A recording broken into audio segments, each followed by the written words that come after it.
کیستان کند سپر سینه‌ای پر از محبتش کیستان کند ظفر در نبرد دشمنان ملتش آن که جان به کف گرفته تن به تن بر عدو سیته زد و به جان اهریمن آن که صبح و شام کشیدن از صف خواند و قصیده و ترانه وطن کیست سر سپرده وطن منو توی آن که دوست دارد این چمن منو توی کی سر سپرده وطن منو توی آن که دوست دارد این چمن منو توی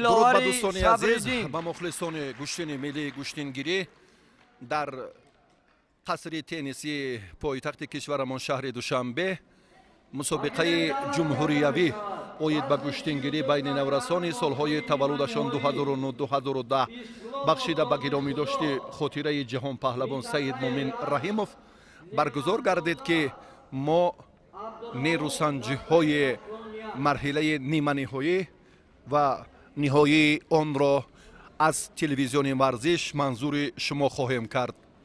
در وزن تا 32 کیلو اولین شده داد خدا اسلاموف به میدان برآمد.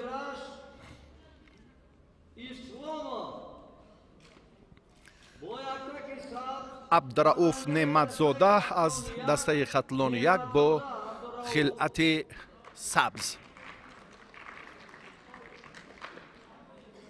علی بیگ دلشادزاده داور درجه بین المللی از ناحیه جبار رسولوف ولایت سوخت.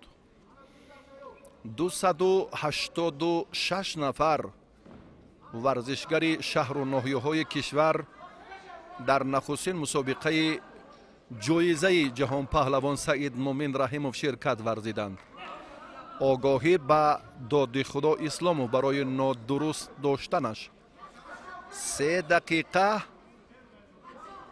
وقت سبقت ورزشگران نورس معین گردیده است. این چهره ها سالهای تولدشان 2009 و 2010 را در بر میگیرد. نورسانی که امروز به سن 14 قدم می نهند از 13 تا به 14 ساله ها در مسابقه جام یکی از چهره های نمایان و ستاره های درخشان ورزش میهن سید مومن رحیموف شرکت دارند که فدراسیون گوشتنگیری مملکت این اقدام را با همکاری زیچ با کمیته کار با جوانان و ورزش نزد حکومت جمهوری تاجیکستان راه اندازی کردند.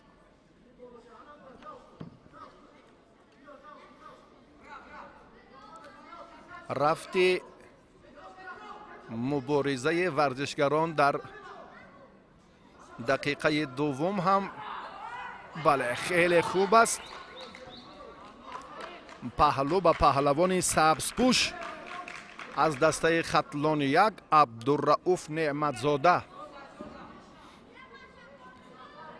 ورزشگر ناحیه رشت داد خدا اسلاموف حالا فرصت دارد که اشتباه خود را اصلاح کند یا کار در این مرحله خاتمه می‌یابد.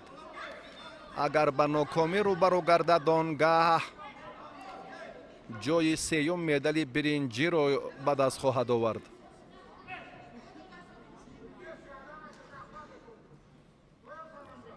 در حرکت عبدالرؤوف واقعا هم افضلی بود.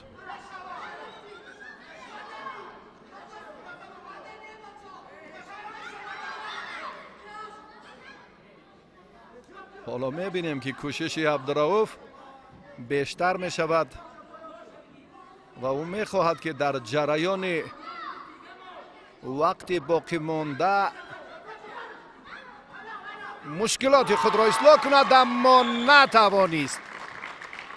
نتوانید و پرتافت عبدالرؤوف نعمتزاده حلال بها گذاری شد.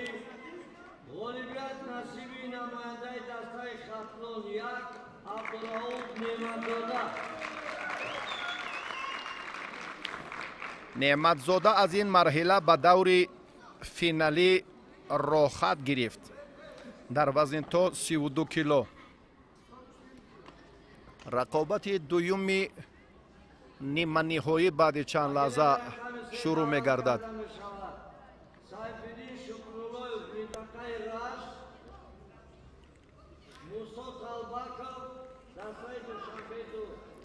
سیفالدین شکراللهیف از ناحیه رشت پهلوان اکیپ با لباس‌های ورزشی سفید است و موسی طلبکوف از دسته دوشنبه دو با خلعت سبز.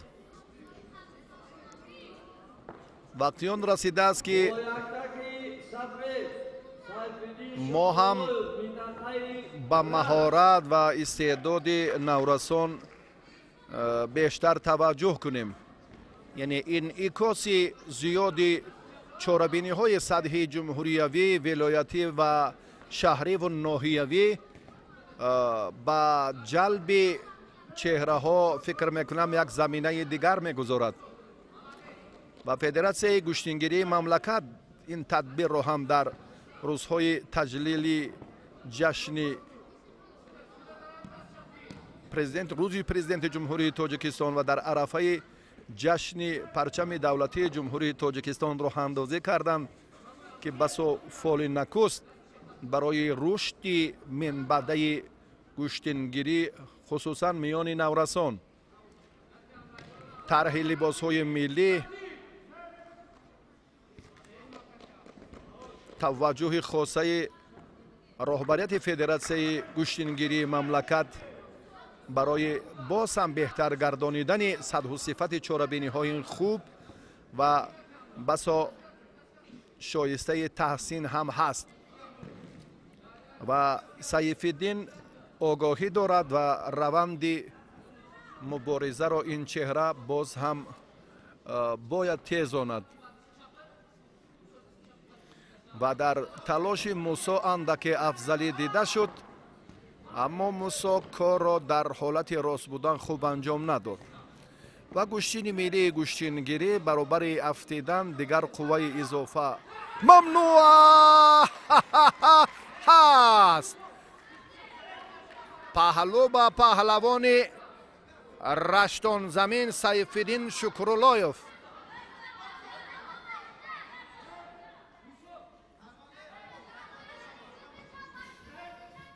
بسیار هم رفتی مبارزه را شکراللهیف شدت دیگر بخشید.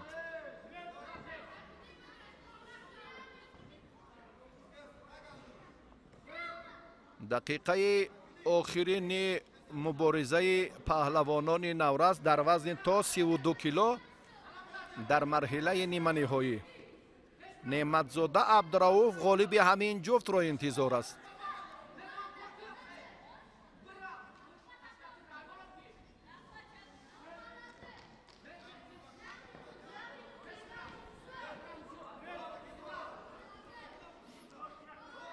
دقیقه آخرین سبقت موسی طلبکوف رجوع میکند، اما کار چندان مناسب نیست برای رفع کردن حالت واقعی. آگاهی داشت، سیفالدین تنبیه گرفت.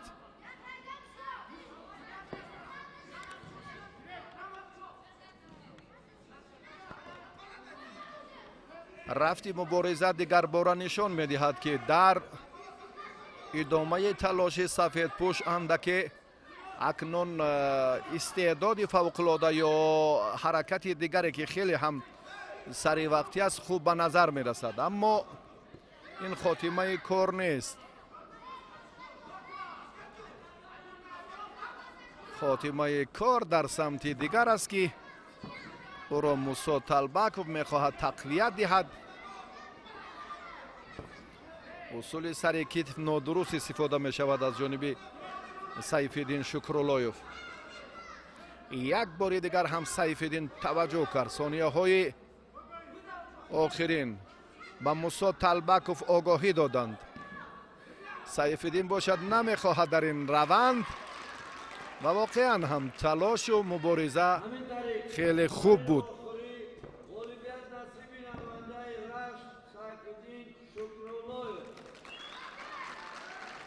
شکراللهیف در این دیدار موفق شد و به مرحله فینالی وزن تا 32 کیلو راه خط گرفت.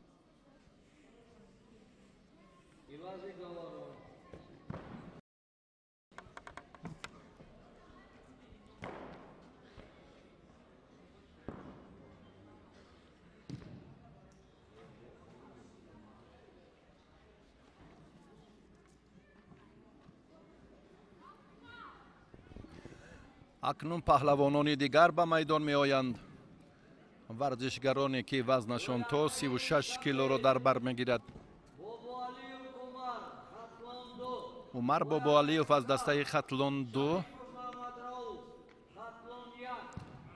و محمد رحیم شریپوف از دسته خطلون 1 سبز پوشی که حالا در میدان است. ملی بایزاده مربی ورزشگری سبز پوش است از ناحیه خراسان ولایت خطلون و عمر باباعلیوف از شهر کولاب است.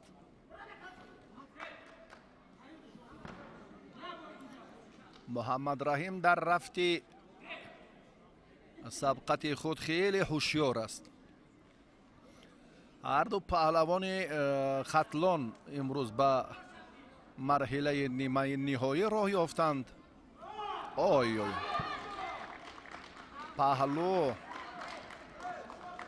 پهلو به ورزشگر سبزپوش محمد رحیم شریپوف.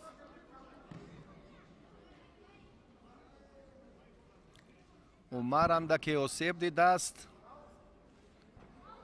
اما مربیش از شهر کولاب اشاره میکند که اندکی جهیده کفی پا را در زمین فشار آوردن لازم است. اندکی جهیدن لازم که این وضعیت برطرف گردد و همین طور هم کرد و عمر باباعلیوف باز رقابت را ادامه میدهد. گوشتینگیری بسیار هم محبت خاصه خود را در میان جوانان دارد. برای اثر آستین نادرست داشتن عمر به او آگاهی دادند.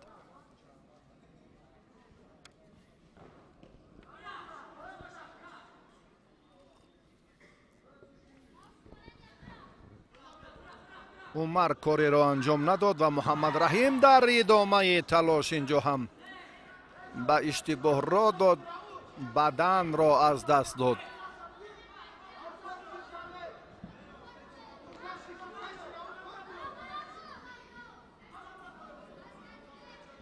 رقابت پهلوانان در مرحله نیمه نهایی وزن تا 36 کیلو جریان میگیرد. پهلو بدن دو بدن اکنون عمر به دست آورد اما امتیاز پهلو را از دست داده است.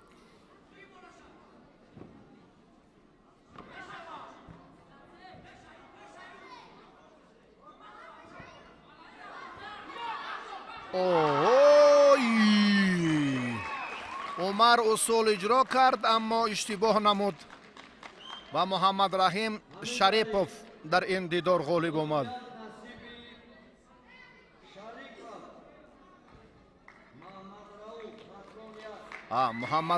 محمد رحیم معرفی کردیم. محمد رؤوف از دسته خطلون 1 در این دیدار به پیروزی مشرف شد و به مرحله فینالی وزن تا 36 کیلو راه یافت.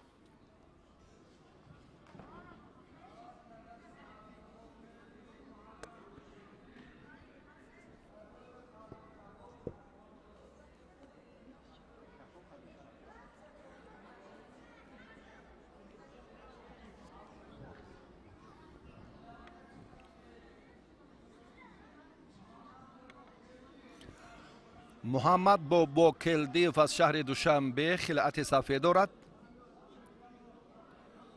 عبدالجبار گدایف از دسته خطلون 2. داور درجه جمهوریوی خسرو شایف از شهر کولاب.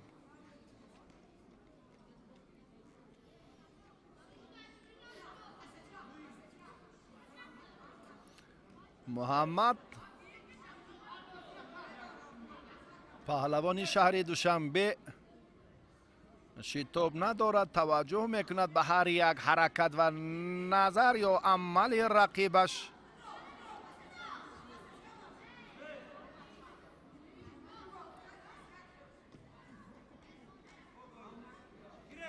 با عبدالجبار گدایف حالا داور آگاهی داد به خاطر نادرست یا حالتی که نادرست داشتن بود. بله خیلی چابکند. محبتشون به گشتین ملی گشتینگیری خیلی خوب است.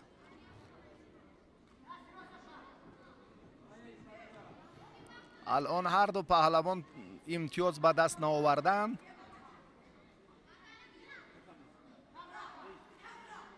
با پیش حرکت کردن محمد اندکی خطر هم دارد، اما این کارو صرف نظر کرد، به پیش رفت، اصول سر کتف استفاده کرد، موفق نشد و خسرو شایف باز توجه میکند برای ادامه سبقت پهلوانان نورس. با دست آوردن جایزه سید مومن رحیموف این یک عامل خیلی تحکیم بخشنده کار مربیان در تمام مناطق کشور خواهد شد و واقعا هم دستاندرکاران به خاطر باز رشد به میلان گشتین ملی این کار را اندازه کردند. با عبدالجبار گدای پهلوان کلاب شهر آگاهی دادند و بعدا رقیب او محمد باباکلدیف امتیاز بدن را مال خود کرد.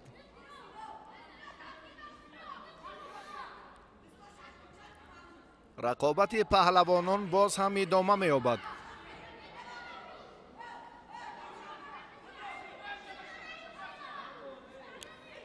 باباکلدیف محمد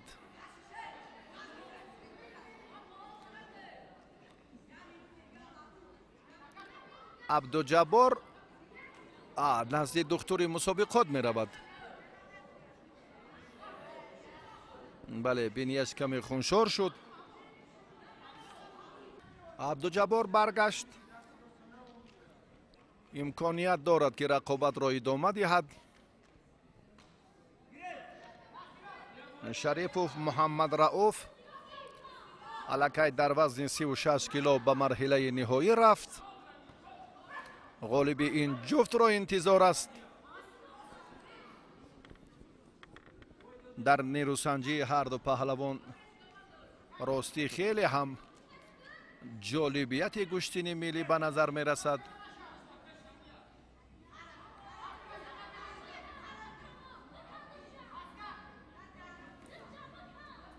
خیلی خوب است. راستی وقتی در مکتب های ورزشی شهر و ناحیه های کشور درس گشتین ملی براه مانده می شود، آن برای دورنمای کار مربیان و پهلوانان یک زمینه دیگر است. عبدالجبار اکنون امتیاز بدن گرفت، اندک پیشتر که ما سخن را به اتمام رسانیدیم و بعدا این توضیح را به شما یک بار دیگر باز مفصل تر کردیم.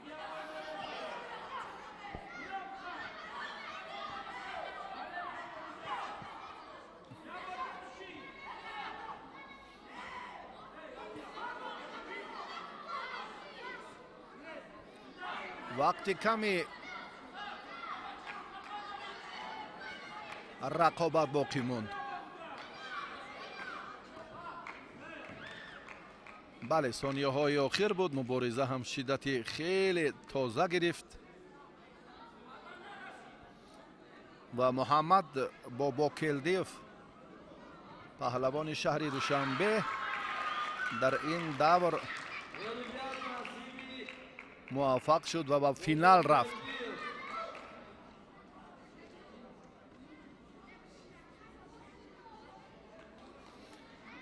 با محمد رؤوف شریپов اکنون محمد با بوکلدیف در مرحله نهایی وزن تا 36 کیلو رقابت خواهد کرد.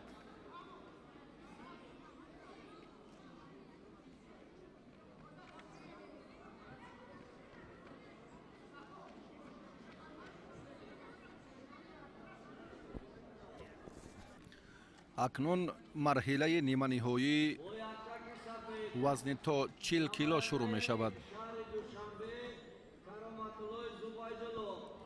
کرامتالله زبیدالله از دسته شهر دوشنبه یک با خلعت سفید.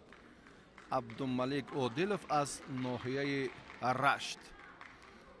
از ناحیه رشت اینجا سیفالدین شکراللهیف در وزن 32 کیلو به فینال رفت.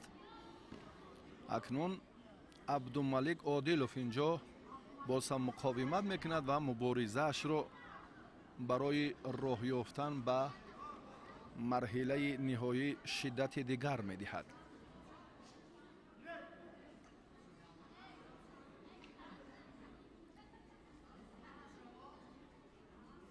دلاور صبرالدین داور درجه جمهوریوی، داور مرکز، دو داوری کنجی هم رفتی سبقت را نظاره میکنند.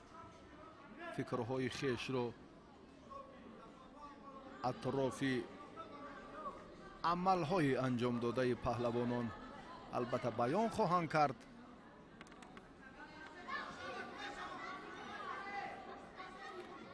هر دو در یک حالت تندرستی. اینجا هم بسیار توجه زبیدالله و عبدالملک برای نزدیک آمدن، داشتن، حرکت کردنی، اما کار آنقدر پخته نیست. اما مرحله به همون دوره پخته رسیده باشد که حرکت باز هم جذابتر و جالبتر یا پرتافت هم مناسب برای امتیاز لااقل بدن باشد. کمی دیرتر زبیدالله این را درک نمود و بعدا توجهش در سمت برطرف کردن حالت ناگوار بود، چون که حریفش عبدالملک هم بسیار سری وقت فشار عکس عمل را نشان داد. پهلوان رشتان زمین با خلعت سبز است.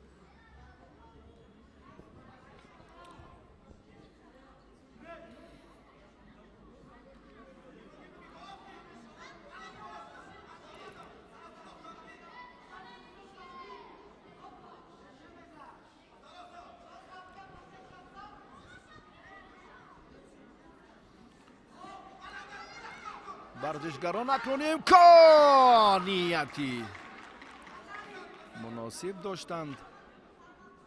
فکر میکنم در روند تلاش اینجا هم خیلی کوشش پهلوان سبز پوش رو نشان دادن، اما سفید پوش، ورزشگر سفید پوش اولا خود به زمین افتید. این فکری من است. در گشتین ملی گشتینگیری نفری که اولین می افتد اینجا با باخت رو برو می گردد. یک بار دیگر داوران این حرکت آخرین رو هم مورد نظر و سنجش قرار خواهند داد.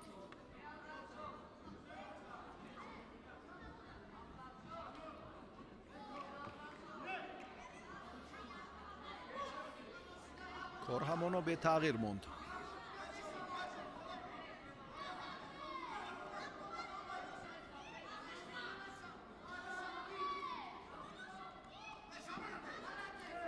ادامه تلاش،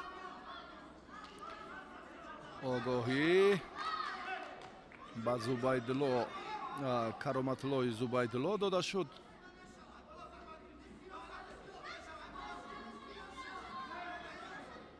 باز هم هر دو از میدان بیرون برآمدن. به ورزشگر سفید پوش تنبیه، بله آگاهی داشت، تنبیه گرفت.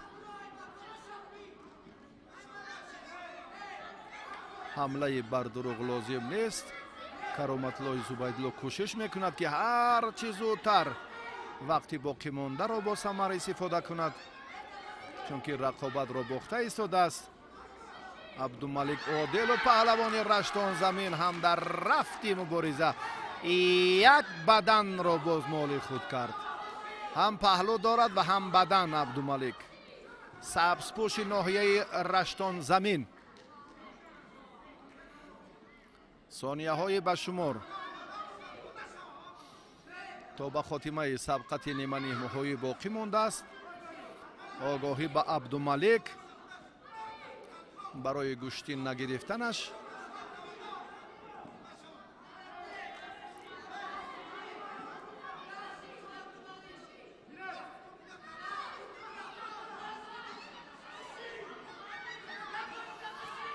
рафта рафта ба қулаи музаффарият абдумалик наздик мешавад.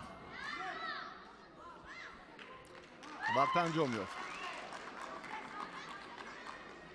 ҳамин тариқ ғолибият насиби абдумалик одилов рашт. одилов абдумалик аввалин шуда дар вазни то 40 кило ба марҳилаи ниҳоӣ рохат гирифт.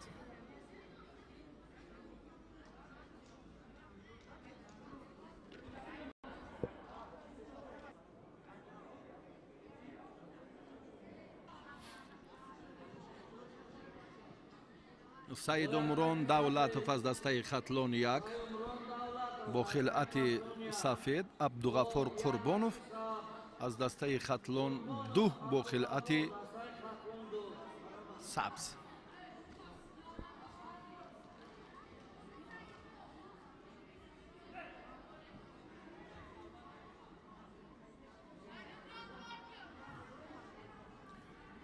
дақиқаи аввали муборизаи паҳлавонон дар марҳилаи ниманиҳоии вазни то 40 кило.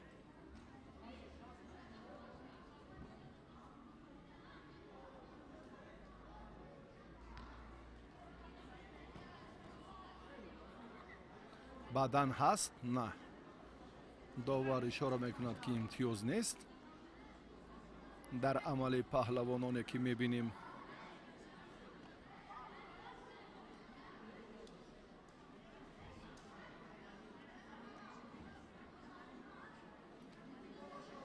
муборизаи паҳлавонони вазни то 40 кило дар марҳилаи ниманиҳоӣ росӣ бояд хеле пуршӯру шавқ сурат гирад.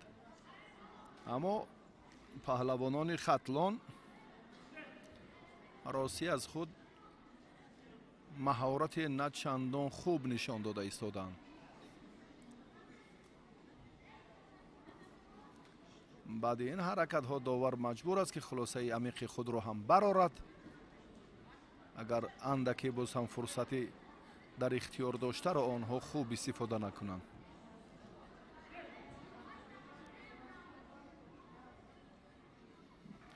саидумрон бо хилъати сафед аз хатлон. абдуғаффор қурбонов паҳлавони шаҳри кӯлоб хилъаташ сабз аст.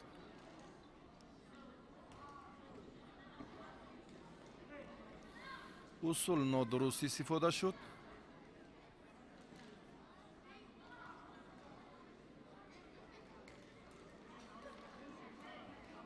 наврасон бисёр бо иродаи қавӣ эътимоди хоса ба гӯштини аҷдоди мо гӯштингирӣ аз субҳи имрӯз рақобатҳоро шурӯъ карданд. 276 нафар варзишгари наврас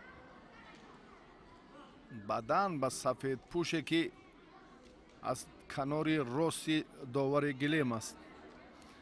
аниқтараш саидумрон давлатов.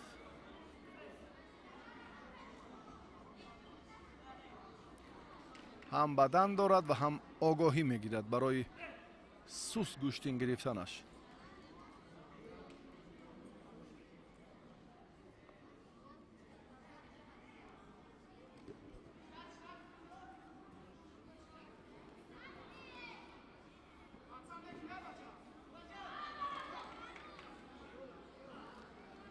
баъдан ҳам ба паҳлавон абдуғаффор қурбонов насиб гардид. варзишгари шаҳри кӯлоб گوشتینشون چندان تماشاباب نه روسی.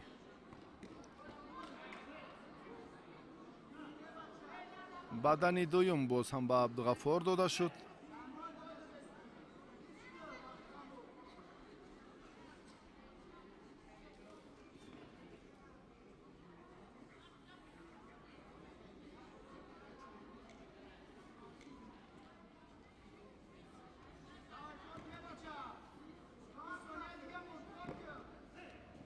ثانیه های بشمار تا به خاتمه مبارزه. گوشتینگیری هر دو روسی خیلی سست. امیدوار بودیم که پرتاب های جالب رو اینجا خواهیم دید، اما چنین نشد. سبزپوش یک بدن زیاد دارد عبدالغفار قربانوف. باز هم بدن 3 بدن شد. وقت انجام یافت عبدالغفار قربانوف.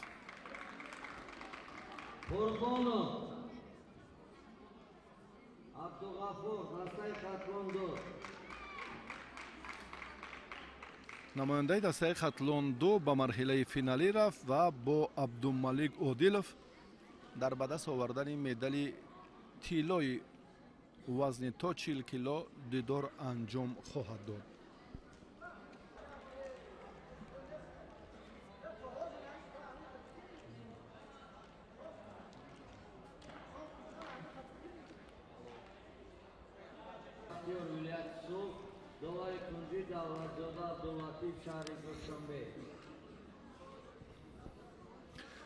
رقابت پهلوانان رو باز ما در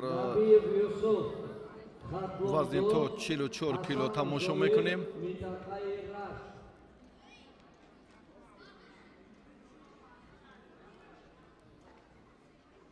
یوسف نبیف از دسته خطلون 2،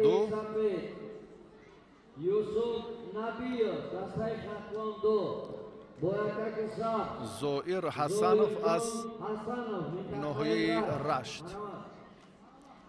این سیومین نفر محسوب می‌یابد که دسته نورسانی رشت رو معرفی میکند.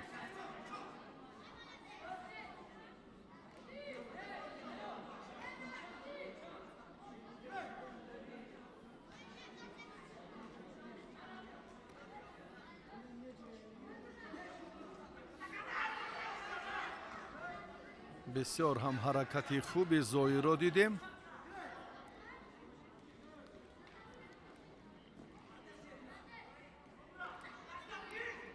دست را قپیدنش بسیار مهم است، اما اشتباه کرد زایر. یوسف نبیف بحلو بهاگذاری گردید. پهلوانی شهر کولوب.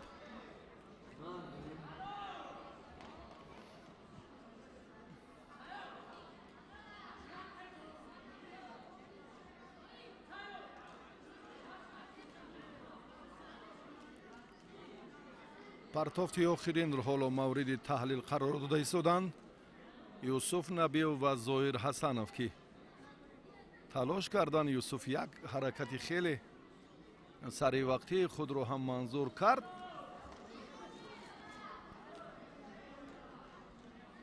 امتیاز پهلو هست یا نه؟ بله، سنجشی پهلو بیکار کرده شد و امتیاز حلال با یوسف نبیوف داده شد. نبیوف یوسف اولین شده به مرحله نهایی وزن تا 44 کیلو راه خواهد گرفت.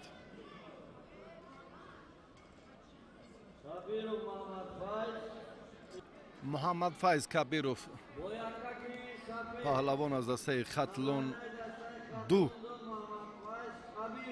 کبیروف محمد فایز خلط سفید دارد. مسیح ایسایف از دسته خطلون 1.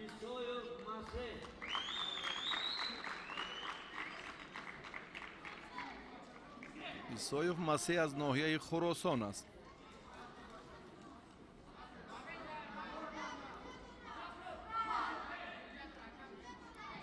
هر دو خیلی هم چابک و ماهرند راستی.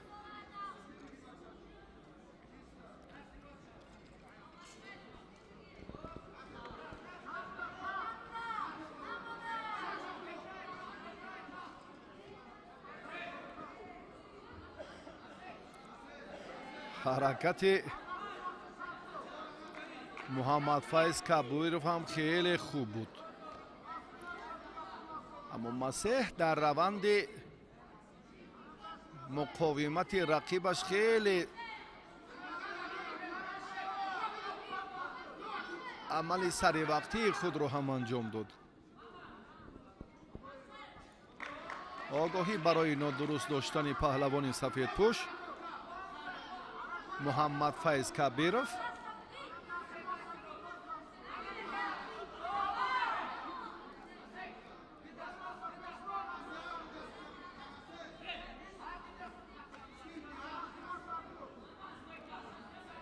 مسیح اکنون از دستی راستی حریف سری وقت داشت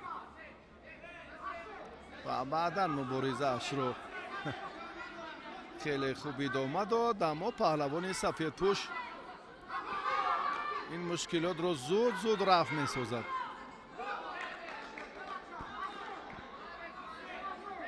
محمد فیض کبیرов از دسته ختلان دو، ناحیه هایی که در حدود شهر کولابند، منطقه کولاب را این پهلوانان معرفی میکنند. آن نفرانی که از ناحیه های خوالنگ و مومن‌آباد و شوراباد و تیمورملک و دنغرب و بلجوان و سه همدانی و فرخار به اینجا توصیه داده شدند. دسته ختلان دو رو معرفی کردیم که نمایندگان همین ناحیه ها این دسته را مکمل می سازند.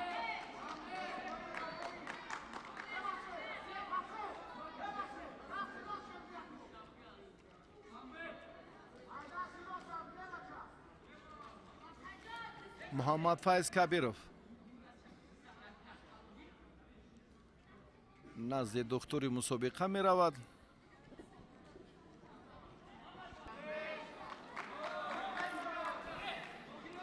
تنبیه به پهلوان سفیدپوش در نزد دکتر خیلی وقت رو کشال داد.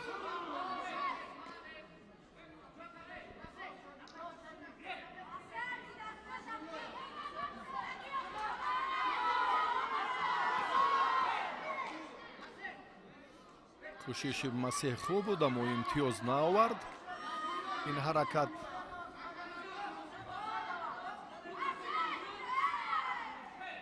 باز هم دیگر بار مسیح مقاومت رقیب را هم سری وقتی بر راه ماند.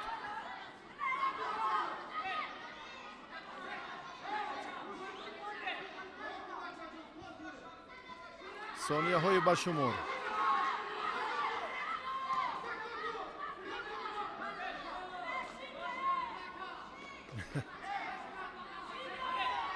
کشمکشی های پهلوان سفیدپوش ثمر ناورده ایستاده است.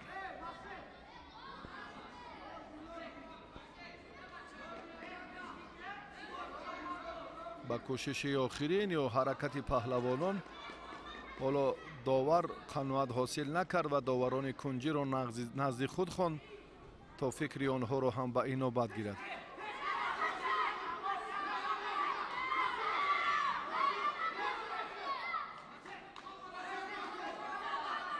ثانیه های بشمار. چون گفتیم یک توقف بود، مشورت داوران بود.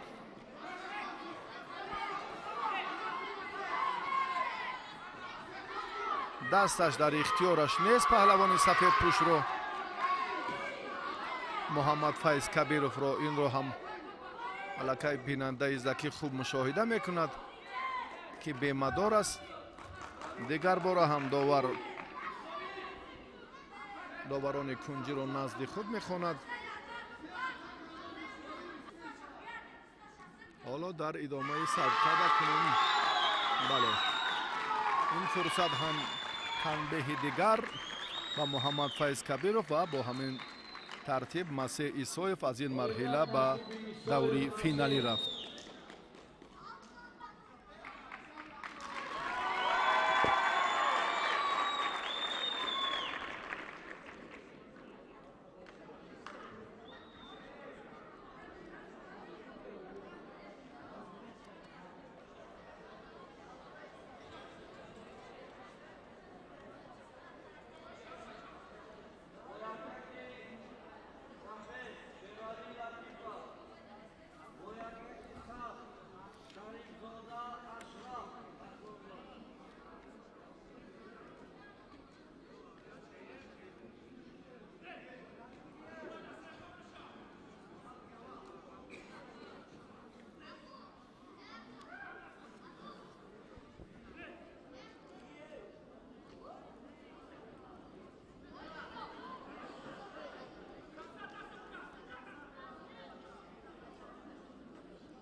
دوستانی عزیز، باز هم رقابت پهلوانانی وزن دیگر شروع می‌گردد. وزن تا 52 کیلو.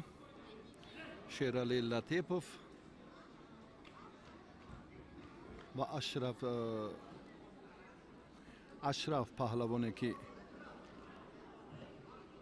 شریف زاده اشرف نام دارد با خلعت سبز میدانداری رو اینجا ادامه خواهند داد.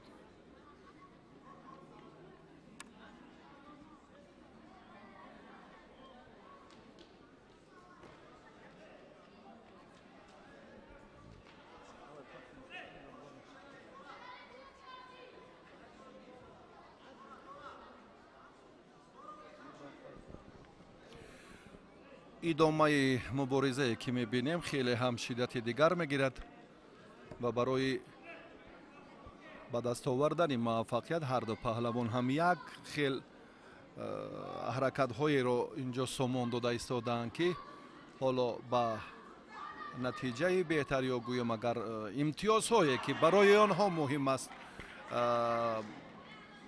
بسنده نیست.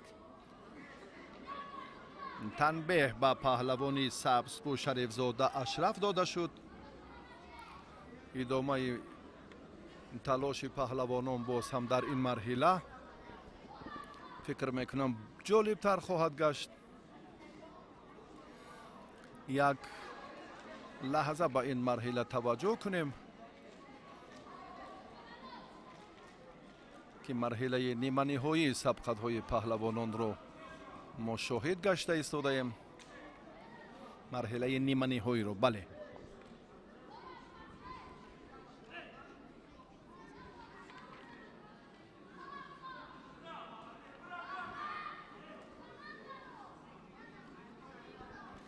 اکنون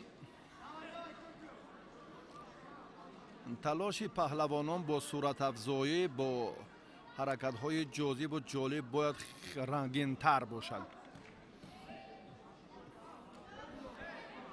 اما چنین نیست. یک رنگ، یک مرام یا طرز سبقت پهلوانان چندان مورد توجه نیست. حرکت ها را زود، کوشش ها را لطیپov شیر افغان شروع میکند.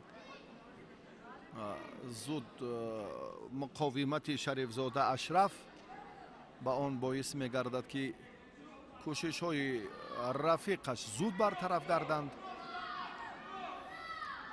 اصول ها به طور کسبی استفاده نمی شوند. نورسان اندکی هنرشان خوبتر بود. فکر میکنم پهلوانانی وزنشان 32 36 40 44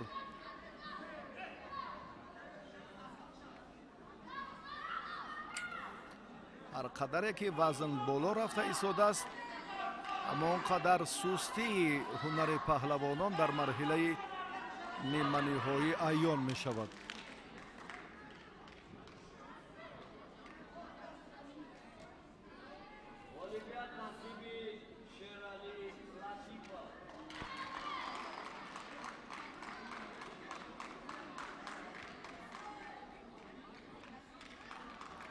шерали латипов мо шерафган маърифӣ кардем аз сурат маҷлис нафари дигар дар вазни 52 кило ба марҳилаи ниҳоӣ аввалин шуда роҳ хат мегирад.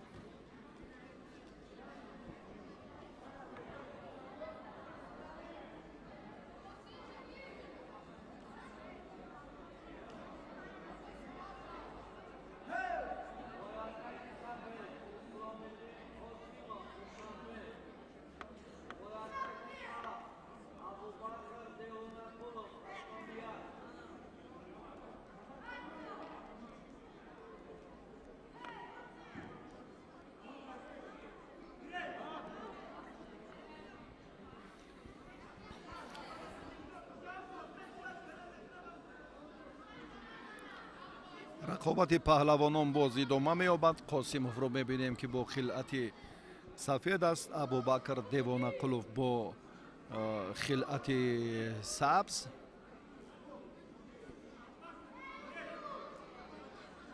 талоши паҳлавонон дар марҳилаи ниманиҳоӣ идома меёбад.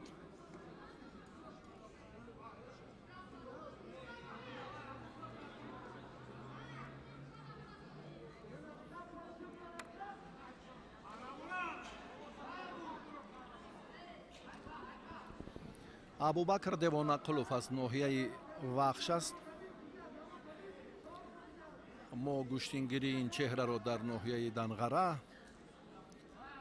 ховалинг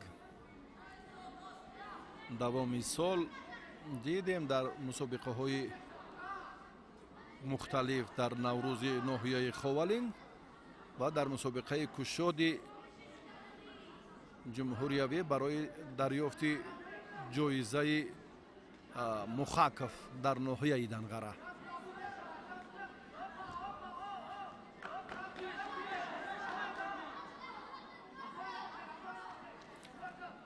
фикр мекунам инҷо довар бояд ба яке аз ин варзишгарон огоҳӣ диҳад.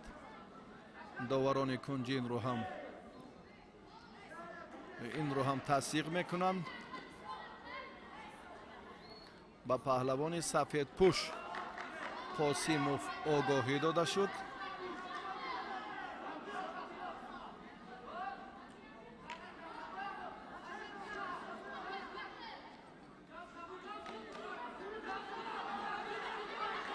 девонақулов ба пеш меравад, аммо ин ҳолати куштини курашро дигар бора нишон дод, аммо зери чанголи рақибаш монд ва абубакр ноком шуд ва қосимов воқеан ҳунари хуб нишон дод.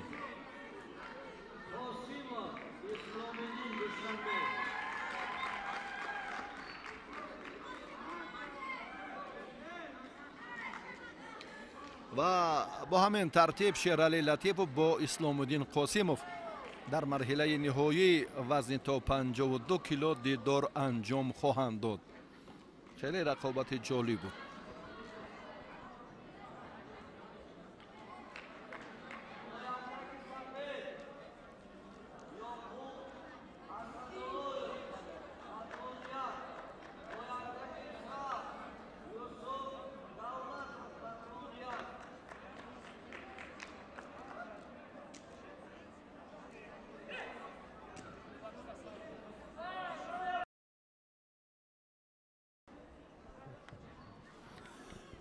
рақобати паҳлавонони вазнашон то 52 кило навакак шурӯъ шуд. ёқуб асадуллоев варзишгаре ки бо хилъати сафед аст аз дастаи хатлон 1 ва юсуф давлатов аз дастаи хатлон 2. мазараддин ҳам аз дастаи хатлон 1.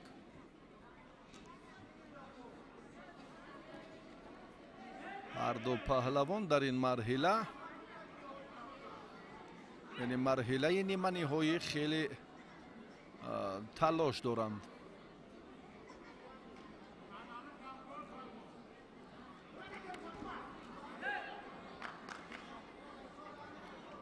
ёқуб ҳаракаташ хеле хуб буд, аммо имтиёз нагирифт.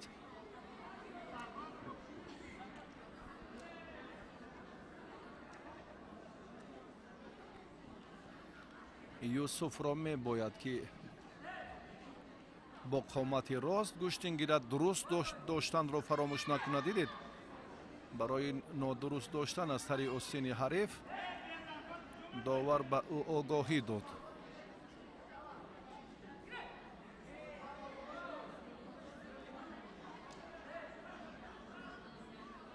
تصادفاً دست این پهلوان بر روی حریفش افتاد. نیروسنجی پهلوانان در وزن 52 کیلو ادامه خواهد یافت.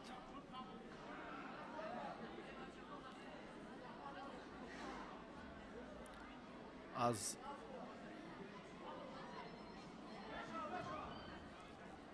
حرکت پیشینه پهلوان سبزپوش برمی آید که او بیشتر می خواهد حالا که بیرونه را خوب استفاده کند. نه، اینجا امر داور هم استید بود. یک بدن به یوسف دولتوف داده شد.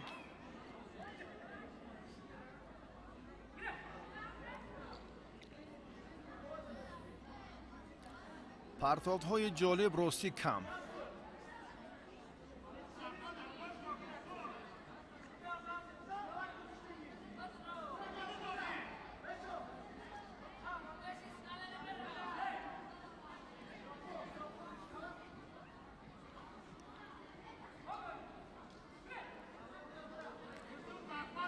با یعقوب آگاهی دادند برای سوست گوشتین گرفتنشان و او را هم ضرور است که خیلی حرکت خوب پهلو. بله، یعقوب صاحب امتیاز پهلو گردید و اکنون به قوله مظفریت نزدیکتر می شود.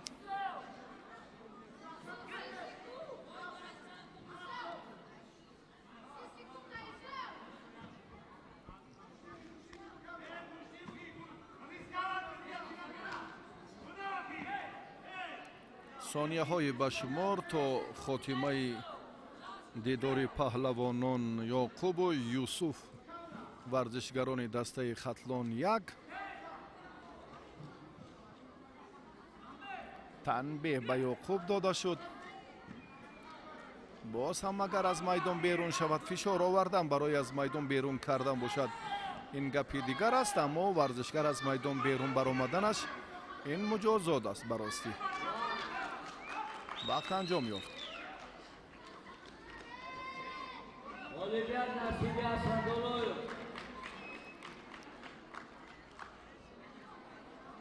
اسداللهیف یعقوب در مرحله نیمه نهایی غالب آمد و به فینال سبقت‌های وزن تا 52 کیلو راه خط گرفت.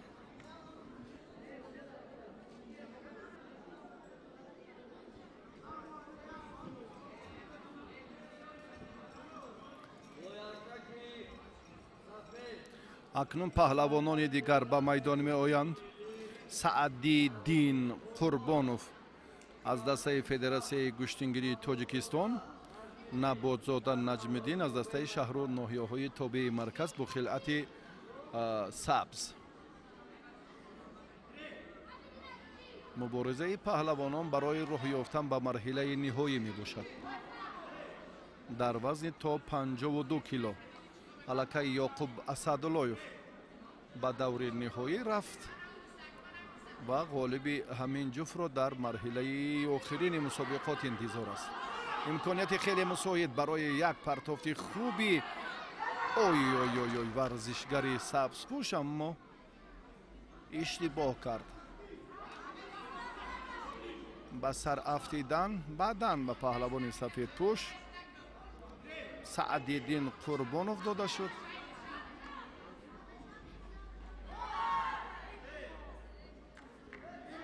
رقیبش هم خیلی تلاش مبارزه را شدت دیگر می دهد که در این جریان باز فعالتر باشد.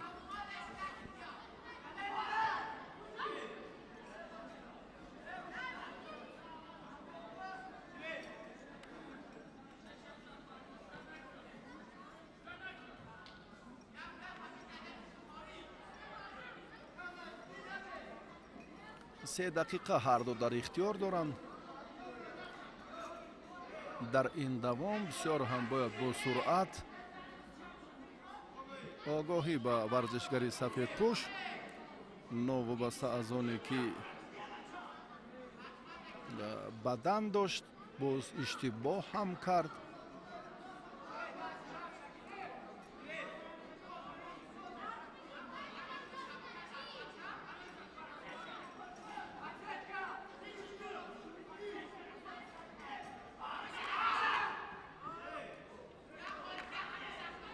ҳаракати Саъдиддин хубтар буд ростӣ, аммо вақт андаке кам мекард, чунки баробари афтидан дигар дар гӯштини миллии гӯштингирӣ қувваи изофа мамнӯъ аст, ҳаракати изофа нест ҳамчунин.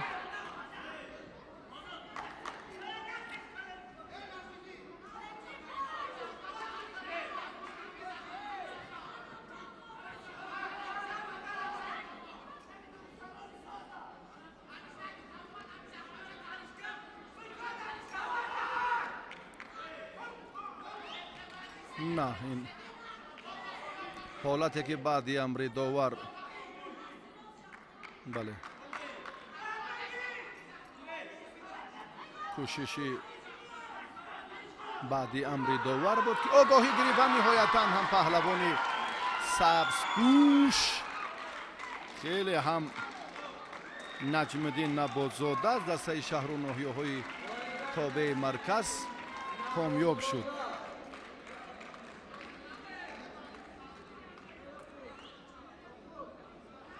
نباتزاده با مرحله فینالی وزن تا 52 کیلو راه خود را هموار کرد. دلاور صبرالدین داور مرکز، داوران کنجی خسرو شایف و دلشادزاده علیبک حالا معرفی شدند. پهلوانان را اکنون انتظاریم که به میدان بیایند و ورزشگرانی وزنشان تا 56 کیلو در مرحله نیمه نهایی معرفی می شوند. عبدالرحیم شاکرов از دسته خطلان 2، بهروز غفارов با خلعت سبز از ولایت سوغد.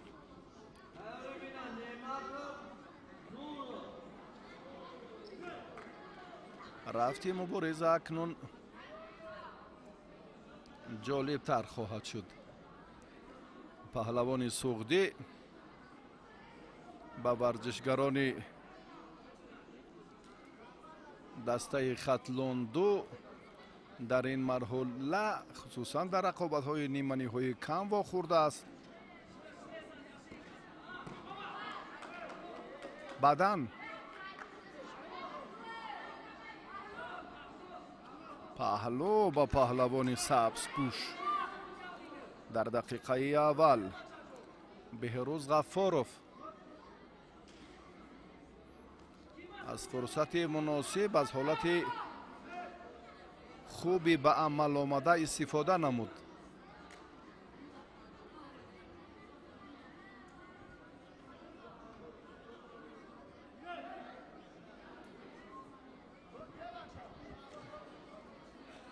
رفتی مبارزه را شدت دیگر بخشیده ایستاده از سبزپوش مهمان و اکثر پهلوانان از کاخ ورزشی زرافشان و لنگلیف ناحیه جبار رسولوفند، مخصوصا در گوشتین ملی و همچنین در جودو. باز هم یک حرکت دیگری پهلوان سبزپوش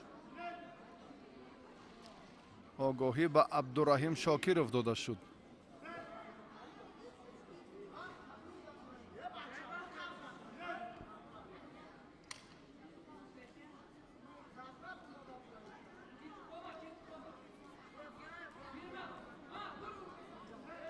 حمله بر دروغ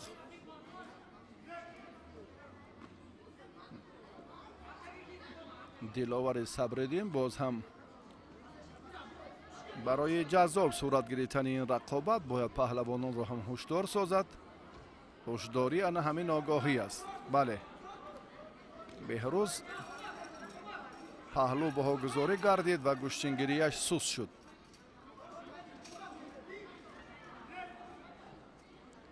حمله های رقیبش بیشتر گردیدند. عبدالرحیم که در مرحله ناکامی قرار دارد امتیازی پهلو را از دست داده است. تنبیه برای اشتباه دویوم بهروز.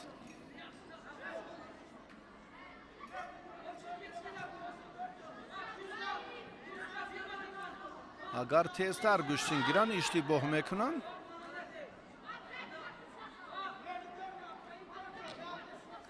اگر آهسته گوشتینگیران مجازات میشوند.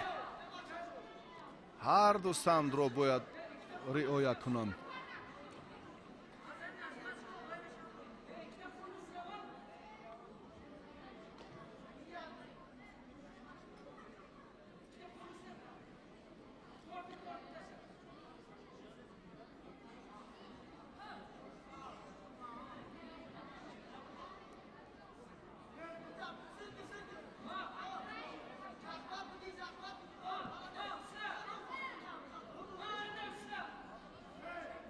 دوام مبارزه پهلوانان سوز شد.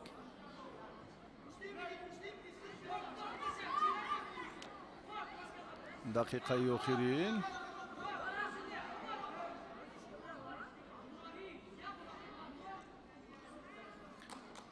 عبدالرحیم راهی دیگر ندارد. عبدالرحیم رقابت را باخته ایستاده است. اکنون در این ثانیه های آخرین چه کار را میتواند که خوب انجام دهد. بعدم به عبدالرحیم داده شد.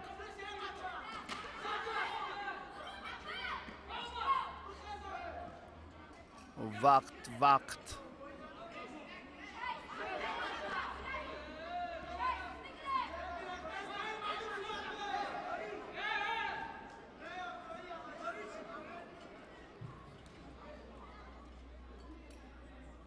پهلوان سغدی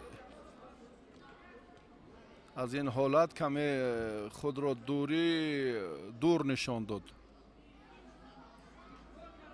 به خاطر آنه که پهلو دارد وقت را کشال داده ایستاده است و داور کنجی خسرو شایف اینجا هم اشاره کرد که به او تنبیه که داشت تنبیه دویم دهند. وقت انجام یافت با یک پهلو.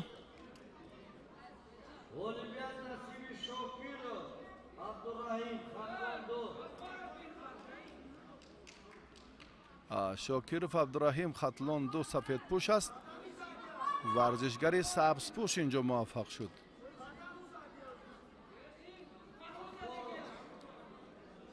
غفار و بهروز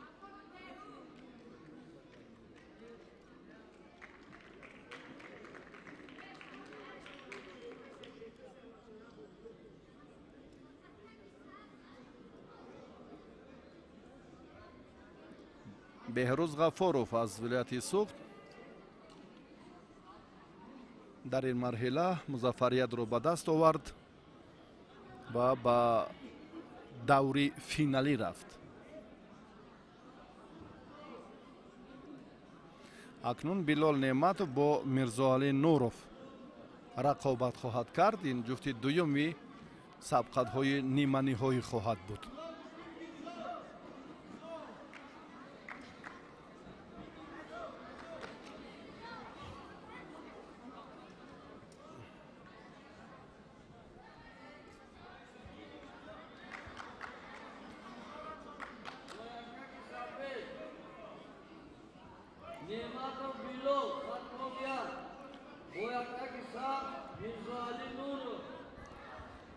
پهلوانان را ما معرفی کردیم. بلال نعمتوف خلعت سفید دارد. میرزا علی نوروف از دسته دوشنبه یک خلعت سبز.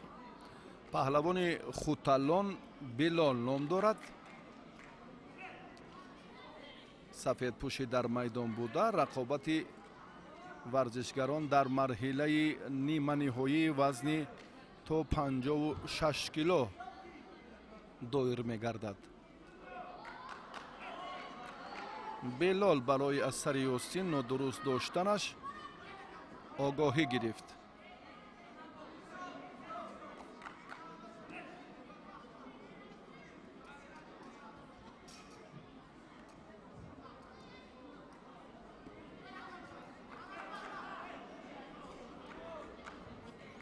بعد از امر داور است.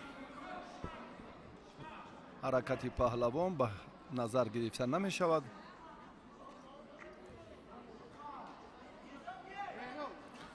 تلاش پهلوان سفید پوش بلال یک بار دیگر هم به نظر می رسد. آگاهی هم به میرزا علی نورов داده شد.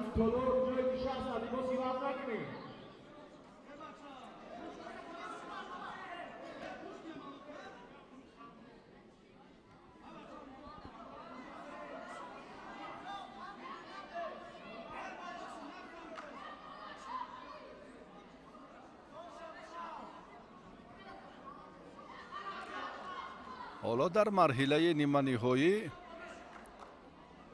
تقاضا می شود که سبقت اینها شدت تازه گیرد و گوشتین خوب نشان دهند، چون که در استفاده اصولهای گوشتین ملی هر دو هم موفق نیستند.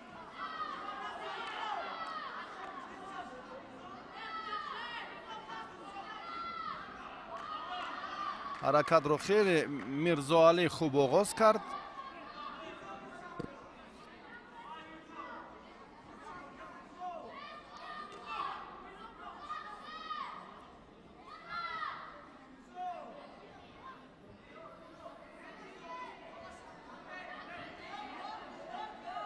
ادامه تلاش ورزشگران اینجا هم امتیاز شایسته که ما انتظار باشیم نیست. حرکت ها راستی خیلی سست و میرزا علی که پهلوان شهر دوشنبه است باید از جهت کسبیت تا اندازه هنرش فرق کند.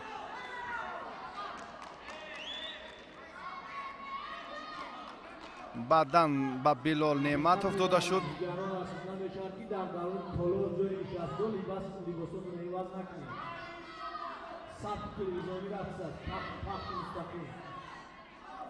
و اکنون دیگر باره هم بر روند مبارزه این پهلوانان فکر میکنم که توجه داوران هم بیشتر شد. بدن به میرزا علی نورов داده شد. هر دو هم امتیاز بدن دارند.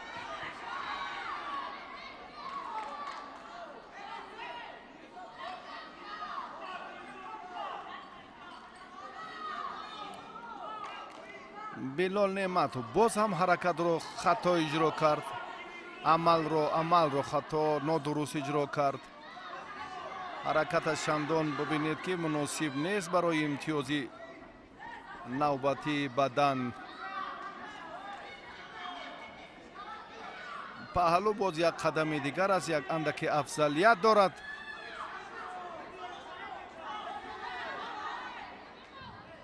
میرزا علی نورов خیلی بی‌مدار خود را نشان می‌دهد.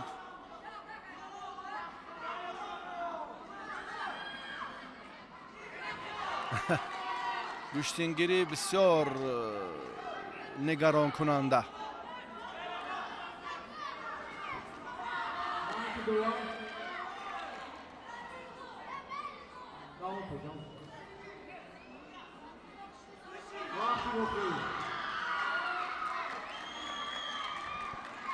وقت انجام یافت. هر دو بدن دارن. بله هر دو بدن داشتن. با آخران بدن به میرزا علی نورов نصیب گردید که با همین از روی قاعده غالب اعلان میگردد. نورов به مرحله فینالی وزن تو 56 کیلو رفت و با بهروز غفورov در مرحله نهایی وام میخورد. بالخدای سفرخوجا خطلانیک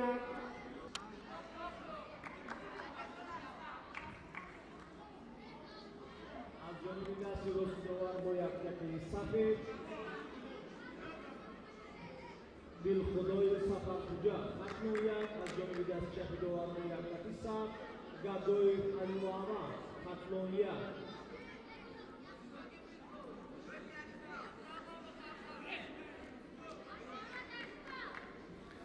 بالخدای سفرخوجا با خلعت سفید. علی محمد گدایف با خلعت سبز، هر دو از دسته خطلون یک. در وزن تا 60 کیلو هر دو رقابت کردند و بالخدای سفرخوجه اینجا غالب آمد. غالبیت صاحب و یکتی سفید بالخدای سفرخوجه خطلون یک. بالخدای سفرخوجه به مرحله نهایی رفت. اسکندر یوسف شرمای توبه مرکز. زوکیرov یوسف دوشنبه یک.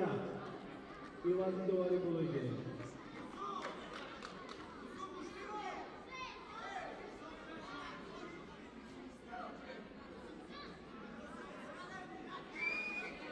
از جانب دست راست دوباره با یکتی سفید اسکندر یوسف شرمای توبه مرکز.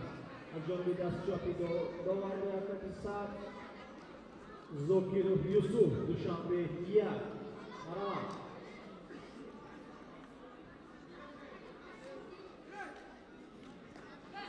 رقابت پهلوانان در مرحله نیمه نهایی باز هم ادامه می‌یابد. اسکندر یوسف از دسته شهر و ناحیه‌های تابع مرکز، یوسف زاکیرov از دسته دوشنبه یک سبز پوشه که حالا در میدان است.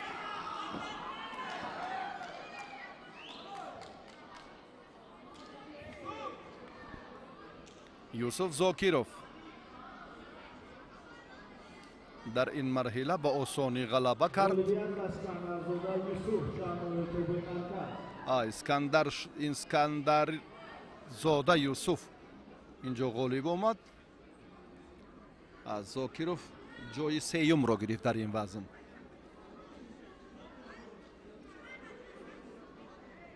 با میدان دعوت کرده می شود شکیرov عبدالصمد خطلون دو درجه بین‌المللی و گشتنگیری خسرو شویو دوباره تنگی دوباره درجه بین‌المللی و گشتنگیری کراش دیشوزاده علی بیگ.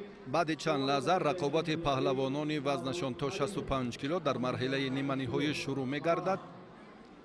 خسرو شویو دوباره درجه جمهوریوی حالا پهلوانان را فرصت دارد که معرفی نماید.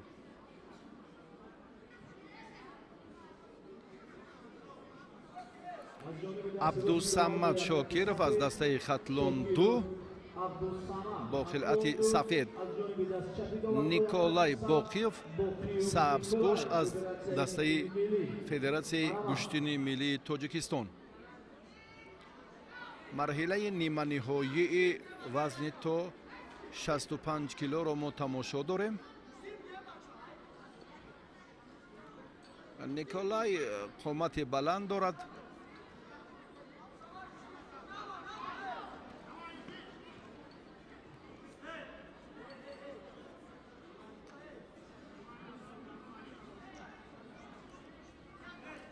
رقابت پهلوانان و مخصوصا نیکولای در دوام مبارزه دقیقه اول خیلی هم یک تلاش بهتر، یک کوشش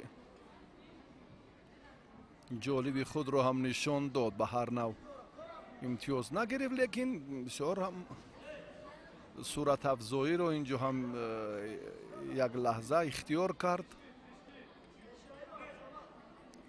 قامتش خیلی بلند است. فکر میکنم اگر از بند و بست یا قواعد گشتنی ملی ما برخوردار باشد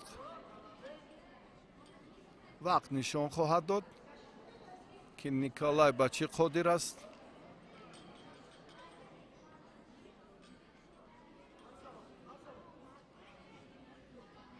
خلعت پهلوانان کمربند رو باید هم مستحکمتر دارد.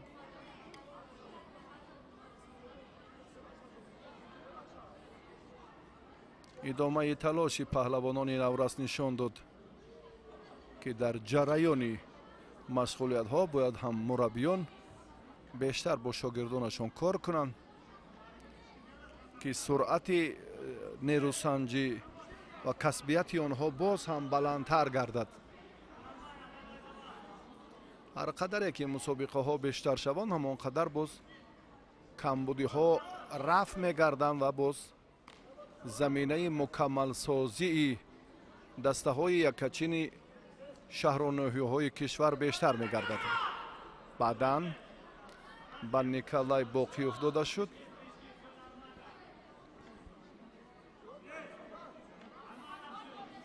ҳоло вақт ҳаст, танҳо 1 дақиқа истипарӣ шуд.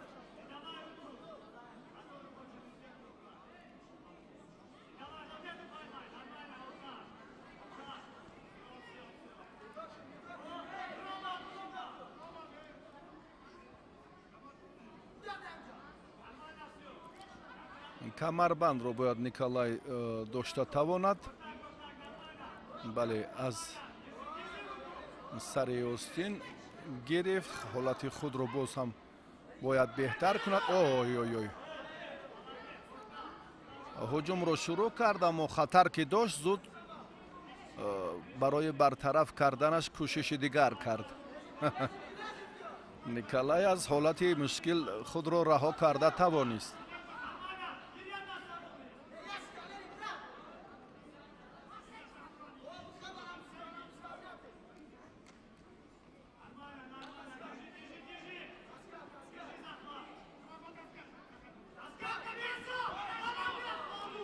баъдан ба паҳлавони сабзпӯш Николай Боқиёв дода шуд.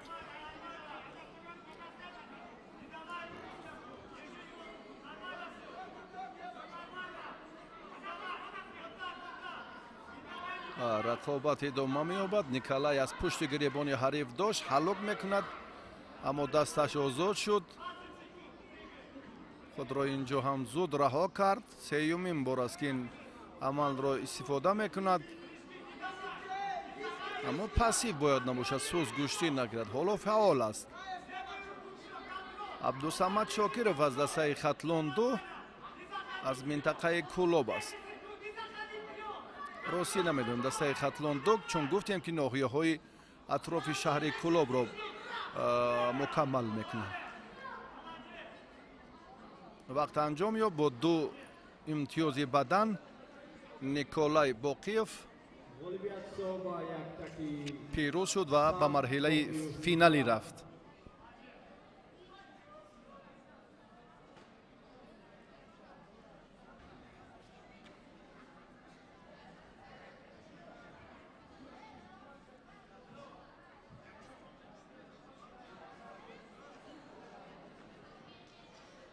ба майдон даъват карда мешавад Давлатзода Ҳилол авазу Сунатулло. паҳлавонони дигар дар марҳилаи ниманиҳоӣ қарор доранд. инҳо Ҳилол Давлатзода аз дастаи Душанбе 2 ва аз ҷониби дасти рости довар бо яктаки сафед Давлатзода Ҳилол. Авазов Сиротулло аз ноҳияи Рашт. Бо яктаки сабз авазу Сунатулло. Суннатулло аз ноҳияи Рашт. ин нафари сеюм аст ки минтақаи Раштро маърифӣ мекунад дар мусобиқаи ҷоми Саид Муъмин Раҳимов.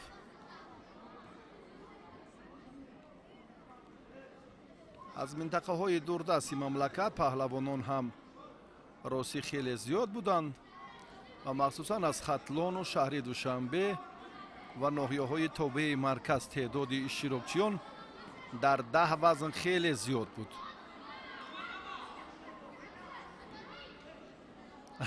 паҳлавони Раштонзамин Суннатулло Аввазов, бале, ҳаракаташ нодуруст буд, огоҳӣ гирифт.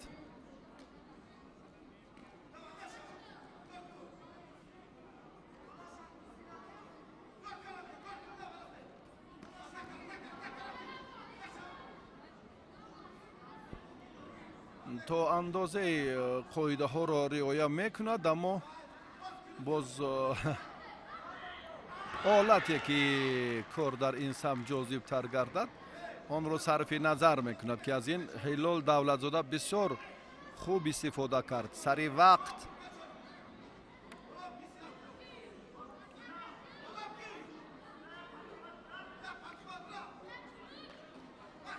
ҳарифро дар фурсати муносиб дарёфт ва аз ӯ имтиёзи паҳлӯро ситонида тавонист.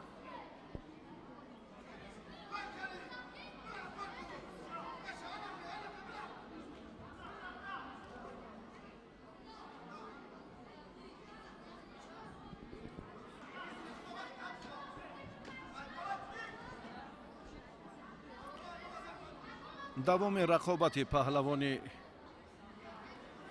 сафедпӯш чӣ натиҷа медиҳад? ҳоло ба сар рафтид. кӯшиши анҷом додааш натиҷа бахш нест.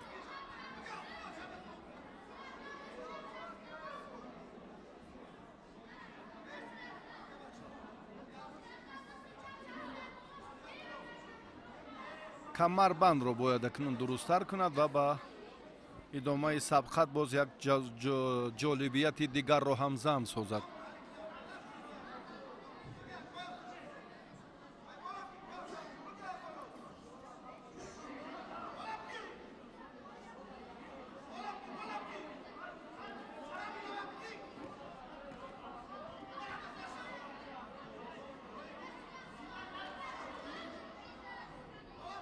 огоҳӣ ба ҳилол дода шуд. николай боқиёв ғолиби ҳамин ҷуфтро дар марҳилаи ниҳоӣ интизор аст.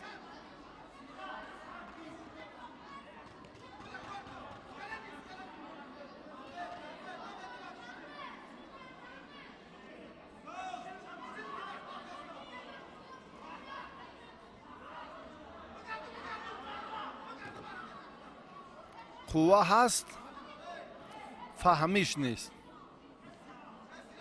суннатулло аввазов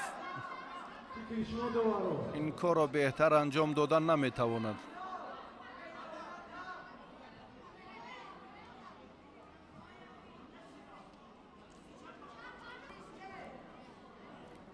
баъдан ба варзишгари сабзпӯш дода шуд. баъди қарори роҳбари болои гирем паҳлӯ. бале, паҳлӯ ба варзишгари ноҳияи рашт.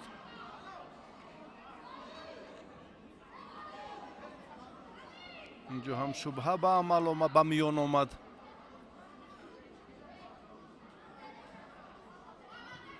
паҳлӯ бекор карда шуд. танбеҳ ба паҳлавони нодуруст амалро вай ин усули истифода кардаи паҳлавони кабудпӯш дар гӯштини миллӣ роиҷ нест.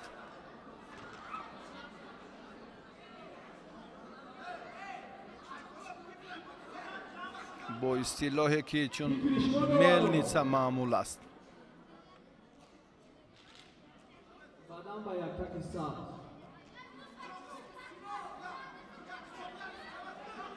суннатулло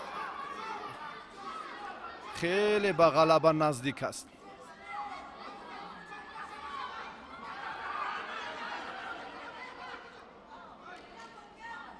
аммо бисёр ҳаракати хуб буд. довар аз сабаби оне ки аз майдон берун шуданд рақобатро боз дошт. вақт анҷом ёфт. суннатулло аввазов дар ин дидор ноком шуд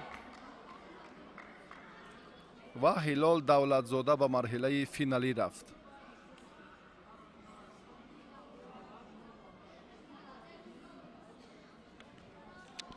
баъди чанд лаҳза акнун мо нирӯсанҷиҳои паҳлавонони вазни аз ҳама гаронро ба шумо нишон хоҳем дод.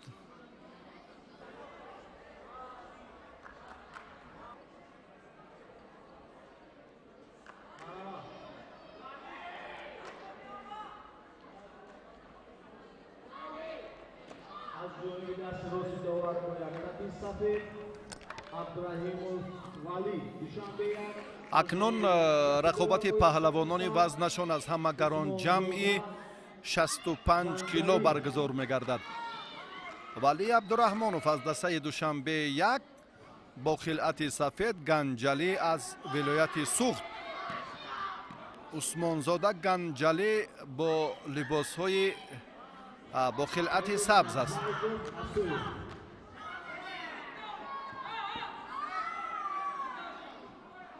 аввалин шуда ганҷалӣ ҳалоки берунаро хост хуб истифода кунад. комёб нашуд ва рақобат идома хоҳад ёфт.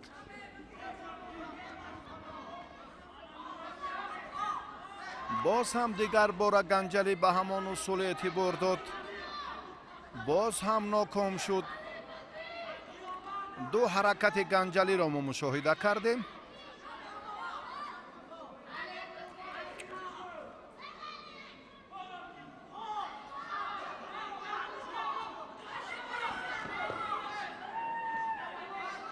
паҳлӯ ба паҳлавони сабзпӯш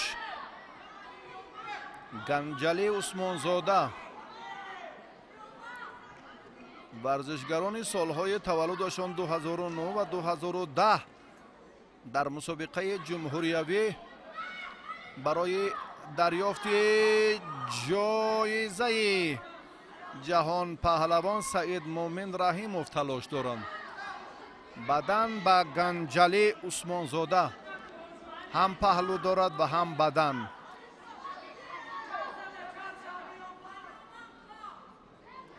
валӣ абдураҳмонов аз дастаи душанбе 1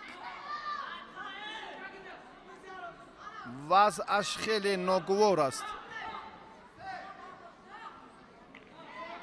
барои дарёфти имтиёзҳои арзанда фикр мекунам ки ҳам қуввааш ва ҳам таҷрибааш кофӣ нест. ганҷалӣ ба куллӣ фарқ дорад истеъдодаш. каме дертар ҳалоки берунаро истифода кард ганҷалӣ ва дар нигоҳдошти ҳамон ҳолати мувозинат ё фосилаи наздик андаке иштибоҳ кард. фақат як усулро мехоҳад истифода кунад. бибинед, баробар гирифтан ҳамон корро мехоҳад анҷом диҳад.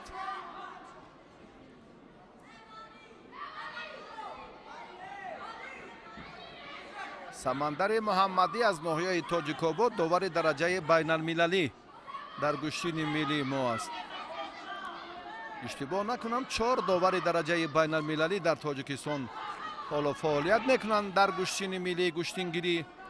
чун варзиши аҷдодии мо суннатии мо ҳам ҷаҳонӣ шуд. ин рӯйдоди таърихи 22 июли соли 2022 ба вуқӯъ пайваст. ва фикр мекунам ки бисёр ҳам рафти майдондории ганҷалӣ ба тамошобинон писанд омад. ҳарчанд ки таваҷҷӯҳаш ба ҳамон истифодаи усули танҳо ва танҳо сари китро дар назар надорад, ҳалоки берун аст, аммо руҷӯи мухлисон, ҳавасмандии мухлисон ҳам дар ин раванд аз ҳунари волои ана ҳамин чеҳра як бори дигар дарак медиҳад ки хеле хуб истеъдоди хешро нишон медиҳад. вале оҷиз монд, вале ноком шуд. фикр мекунам дигар тобу тавони муқовимати сазоворро надорад. берун мешавад аз майдон. довар ҳам муҷозоташ хоҳад кард. на, довари кунҷӣ ишора кард ки бале, вақт анҷом ёфт.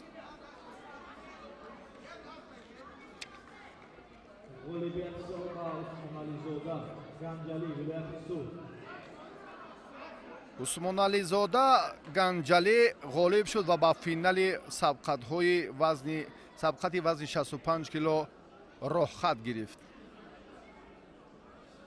ба майдон даъват карда мешавад Зайдов Иманҷонови тобин марказ Асоев Абдулло Хатлония.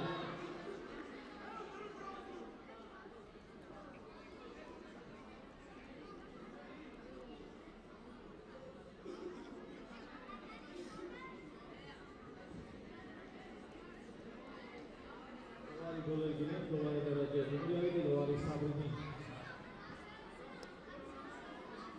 ба майдон даъват карда мешавад тақрибан Asoyev Abdullo.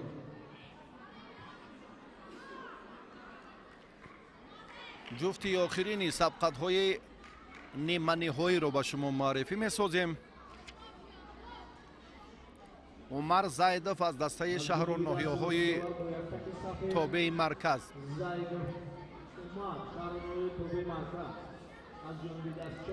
عبدالله اسایف از دسته خطلون یک با خلعت سبز.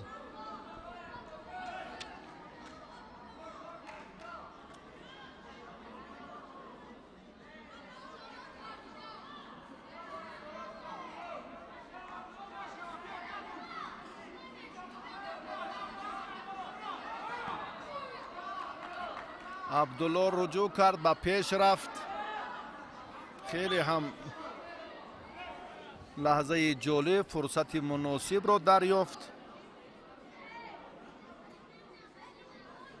دیگر باره هم توجه میکند برای ادامه قوازمایی دوری آخرین خیش. شاید آخرین. بسیار خوب. عبدالله در این دور غالب آمد و عبدالله با همراهی گنجلی در مرحله نهایی سبقت خواهد کرد.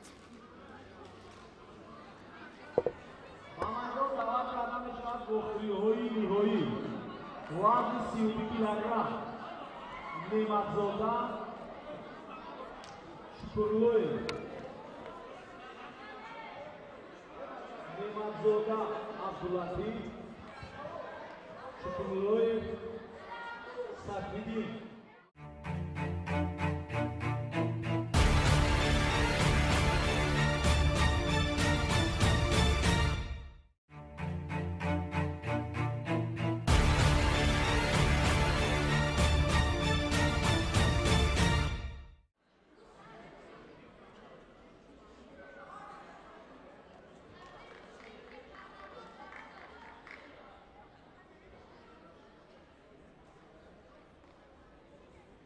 از جانب دست راست داور با یک تکی صفه نعمتزاده عبدالرؤوف خطلون یک. از جانب دست چپ داور با یک تکی صف شکرالله سیفالدین منطقه رشت. دوستان گرامی، مخلصان گشتن ملی، ما به مرحله نهایی رقابت پهلوانان نورس که سالهای تولدشان 2009-2010 را در بر میگیرد رسیدیم و اولین سبقت را پهلوانان وزنی تا 32 کیلو در این مرحله شروع کردن. نعمتزاده عبدالرؤوف از دسته خطلون یک سفید پوشه که حالا در میدان است با شکرالله سیفالدین از ناحیه رشت خلعت سبز داشته نیروسنجی کرده ایستاده است. این مرحله هم خیلی حساس و جالب میان پهلوانان صورت گرفته ایستاده است.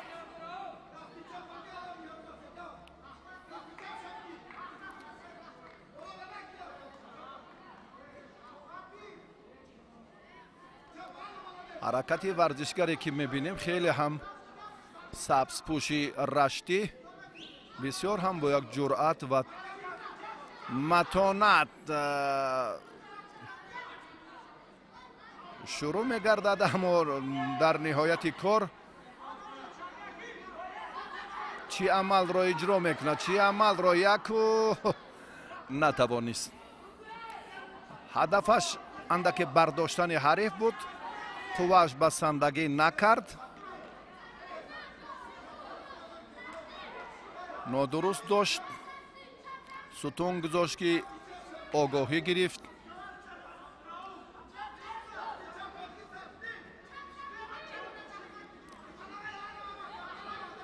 باز هم تلاش ورزشگران نورس وزنشان تا 32 کیلو در مرحله نهایی. غالب برنده جام جهان پهلوان سعید مومن رحیموف میگردد. البته هیئت دستوی بعداً معین خواهند شد و از نتیجه سبقت‌های مرحله نهایی آن منشأ میگیرد.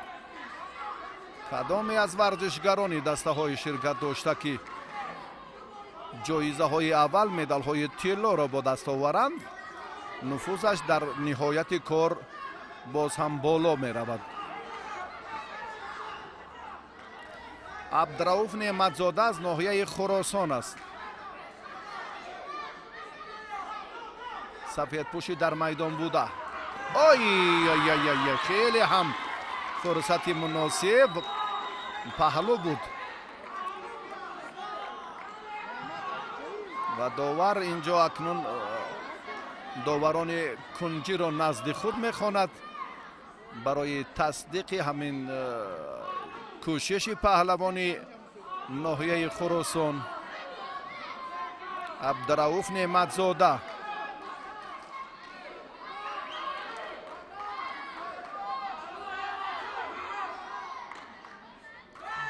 ҳалол баҳогузорӣ гардид.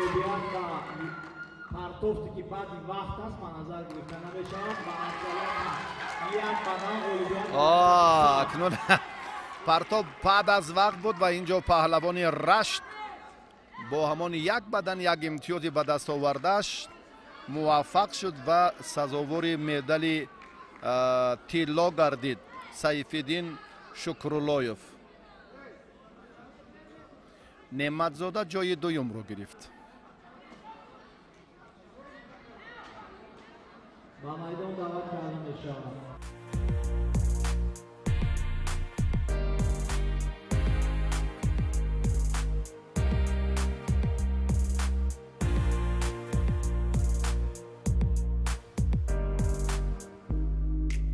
паҳлавонони вазнашон то 36 кило, онҳое ки то ин марҳила пирӯз шуда буданд ба даври ниҳоӣ роҳ ёфтанд ва ҳоло баъди чанд лаҳза онҳо барои дарёфти медали тилло талош хоҳанд кард.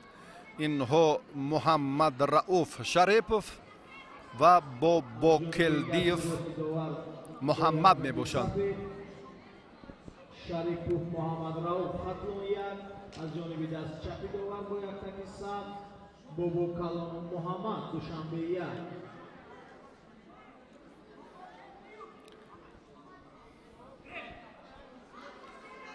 рақобати паҳлавонон акнун дар марҳилаи ниҳоии вазни 36 кило шурӯъ шуд.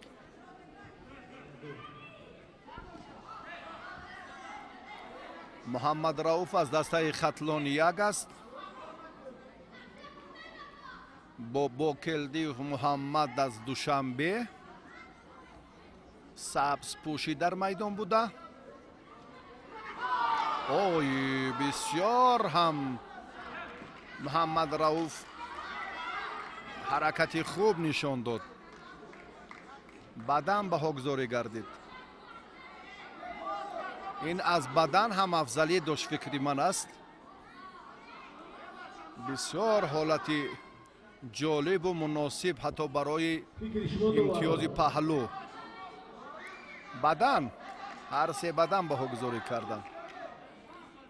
бадан ин кор шуд, дақиқ паҳлӯ буд. чӣ гуна бадан буда метавонад ин қадар партофти хеле ва хеле ҷолиби муҳаммад рауф?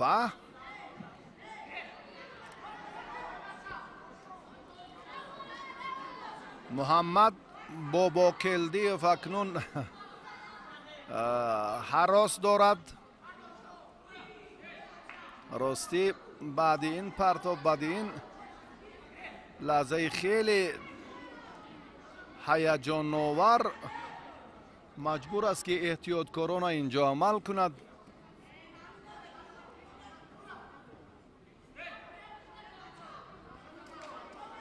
рафти сабқадро паҳлавони сафедпӯш таҳти назорати худ қарор додааст.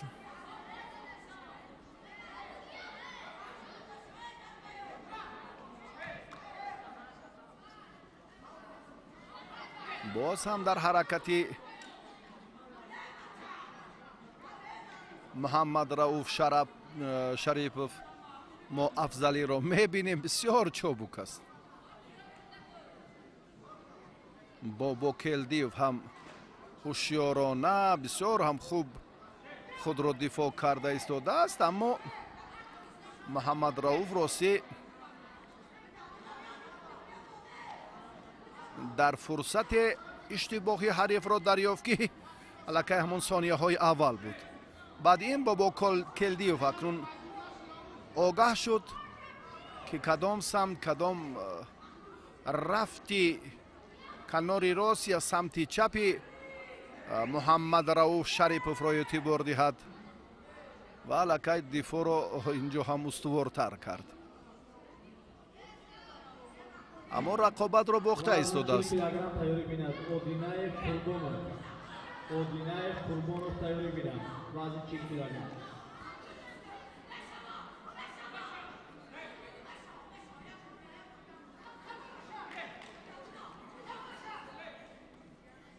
огоҳӣ тақозо мекунад довар ба паҳлавони сафедпӯш барои гурехтанаш, гӯшти нагирифтанаш.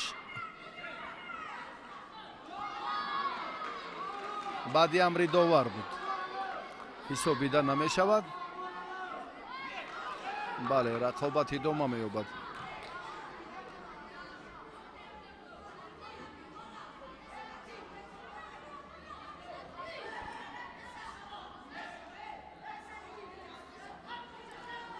се дақиқа ҳарду паҳлавон бояд гӯштин гиранд ба истиснои он ҳолатҳое ки озоданд, он ба инобат гирифта намешавад. танҳо ҳамон ҷараёни мубориза бояд 3 дақиқа идома кунад.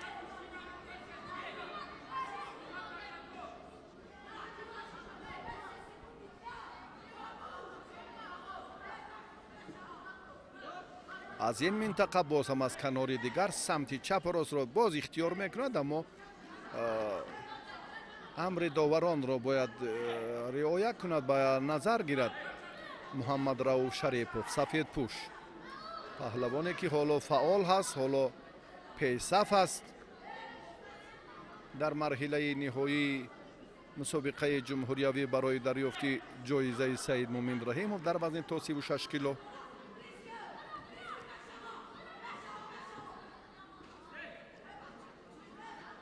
кори бобокелдиев муҳаммад омад намекунад.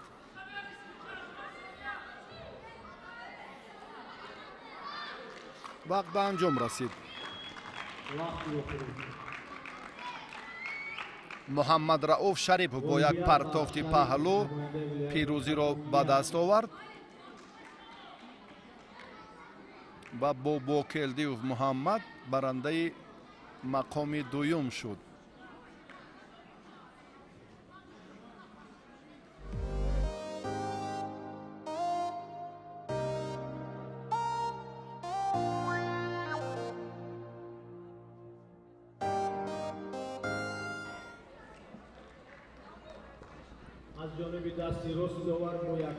паҳлавонони вазнашон то 40 кило ҳоло дар марҳилаи ниҳоӣ сабқати охирини худро анҷом хоҳанд дод.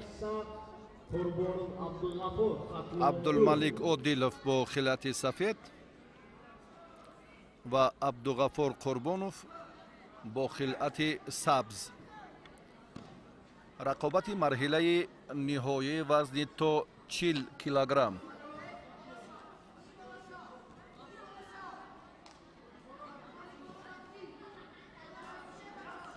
даври ниҳоии ин сабқатҳо хеле ҷолибанд, махсусан ду вазне ки паҳлавонон талош кардан, наврасони вазнашон то 32 ва 36 килограмм. ҳар яке бисёр бо ҷидду ҷаҳди зиёд руҷӯъ мекунад ба пеш равад. ҳаракатҳои ҷолибу диданиро ҳам манзур карданд чандин фурсат. абдулмалик аз дастаи минтақаи рашт аст.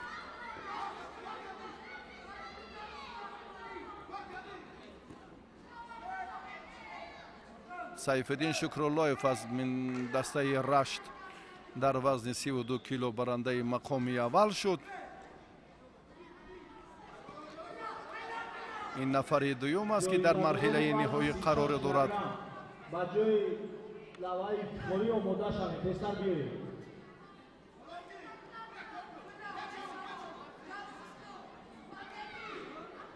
акнун дар ин марҳила бо як ҷидду ҷаҳди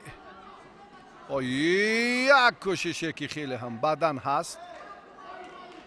бале бадан ба паҳлавони сабзпӯш Қурбонов Абдуғафор аз дастаи хатлонду.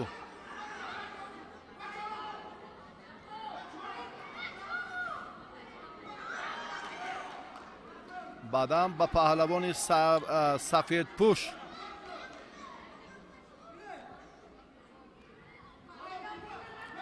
Абдумалик Одилов.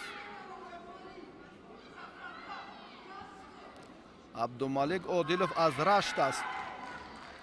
бисёр ҳам фурсати муносибро дар ин лаҳза Абдуғафор Қурбонов аз дастаи хатлонду дарёфт.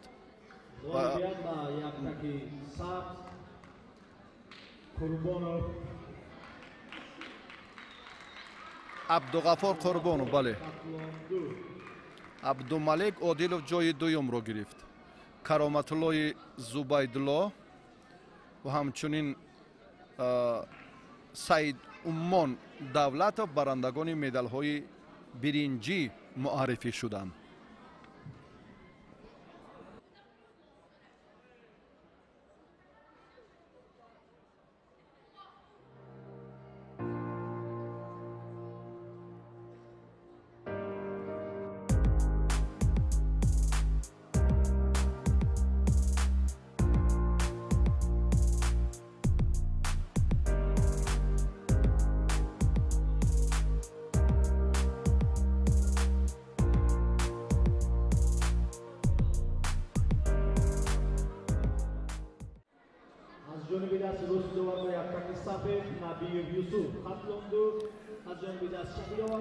паҳлавонони вазнашон то 44 кило муаррифӣ мешаванд.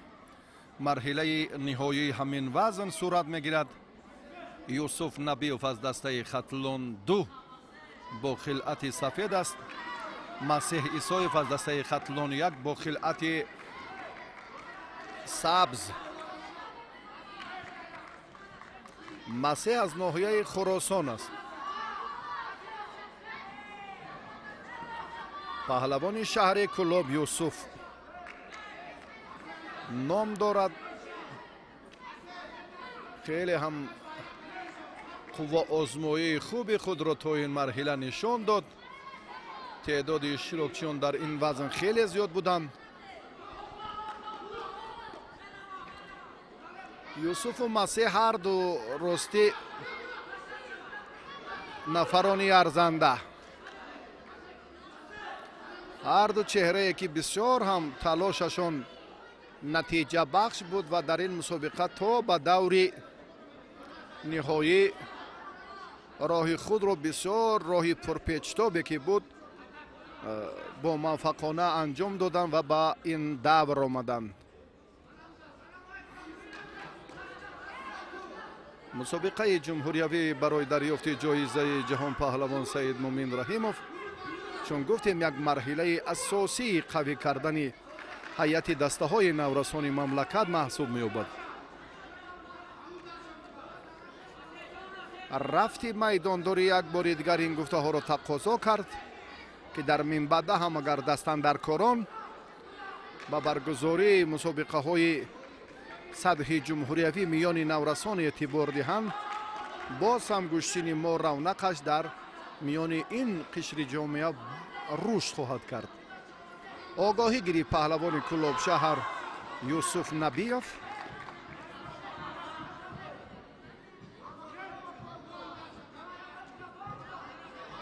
масеҳ бисёр ҳам бо ҷуръат ба пеш меравад.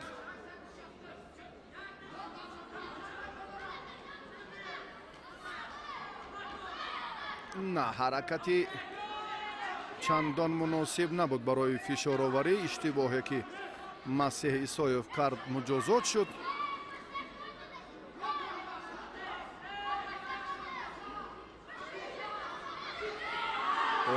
бисёр усули сари китфро устокорона ва моҳирона иҷро кард. баъдан баҳо гузорӣ шуд Исоев Масеҳ.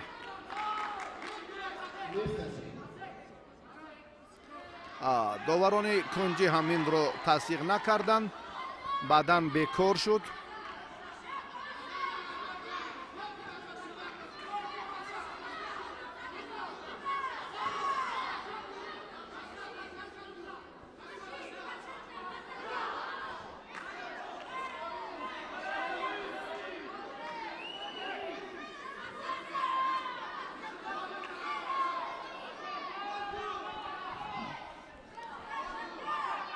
мубориза акнун идома меёбад.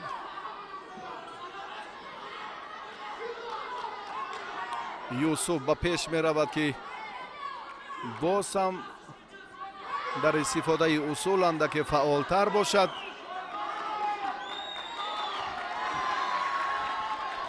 аммо масеҳ фишороварияш ва ба пешравияш хеле хуб ба назар мерасад ки рақибаш аллакай огоҳии дуюм мегирад.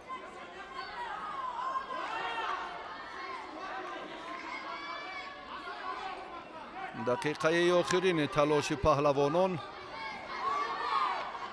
дар марҳилаи ниҳоии вазни то 44 кило.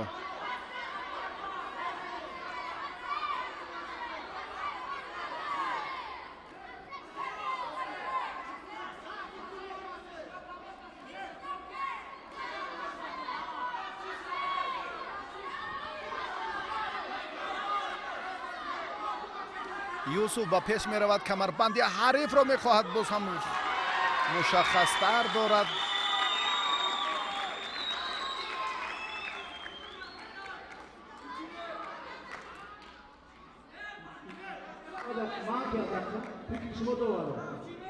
баъдан ба паҳлавони сафедпӯш бадан доданд, аммо доварони ду довари дигар ин амалро бекор донистанд.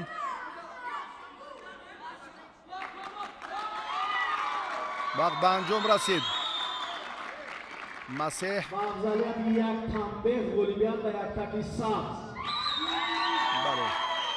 танбеҳ ба паҳлавони сафедпӯш дода шуд ва масеҳ исоев дар ин дидор ҷои аввалро гирифт ва юсуф набиев барандаи медали нуқра шуд. зоир ҳасанов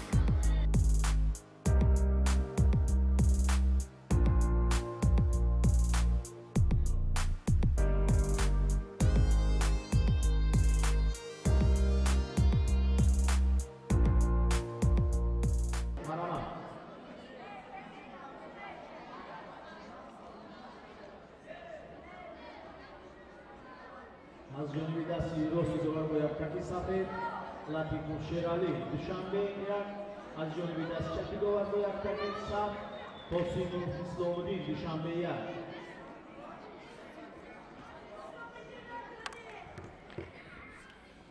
идомаи гузориши мо аз рақобатҳои марҳилаҳои ниҳоӣ мусобиқаи ҷумҳуриявӣ оид ба гӯштингирӣ барои дарёфти ҷоми ҷаҳонпаҳлавон саид мумин раҳимов ё ҷоизае ки дар мусобиқот муқаррар шудааст, ин аз ҳисоби даставӣ ҷом ба дастаи ғолиб сарфароз гардонида мешавад. шералӣ латипов ва идомаи сабқатҳое ки мо дар вазни то 48 кило дидем хеле ҳам шавқовару ҷолиб буданд. шералӣ латипов ва исомиддин қосимов тавонистанд ки ба марҳилаи финалии вазни то 48 кило роҳ ёбанд. исомиддин қосимов ҳоло огоҳӣ гирифт.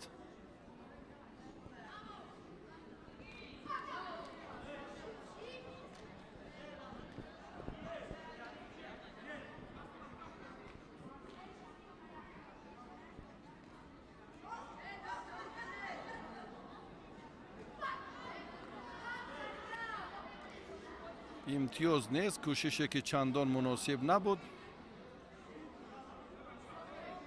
дасти асомиддин қосимов каме осеб дидааст, аммо ишора мекунад ки метавонам ки рақобат кунам.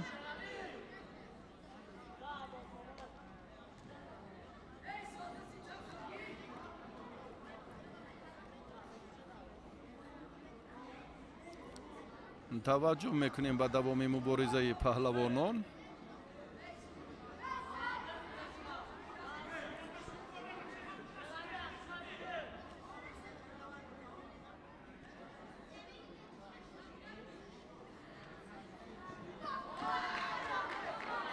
ба шикам афтидан бадан аст имтиёзи аввалини гӯштини миллӣ. инро ҳам Исомиддин Қосимов моли худ кард. Қосимов андаке пассивӣ дорад, хатари огоҳӣ таҳдидаш мекунад.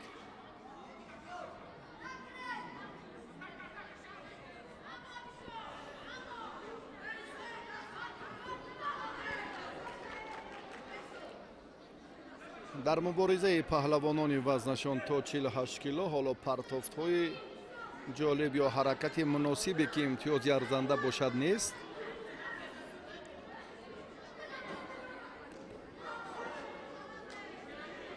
аз майдон бояд берун набароянд.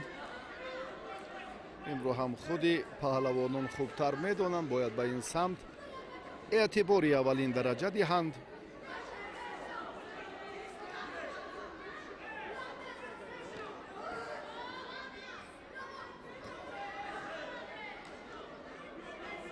ё бо ҳамон истилоҳи куркурона амал кардани паҳлавонон чандон муносиб ё таъбидили мухлисон нест. бояд гӯштини хуби худро, гӯштини зебогии гӯштини миллиро дар ин ҷо нишон диҳанд. танбе ба паҳлавони сабзпӯш Исомиддин Қосимов. зуд аз майдон берун мешавад.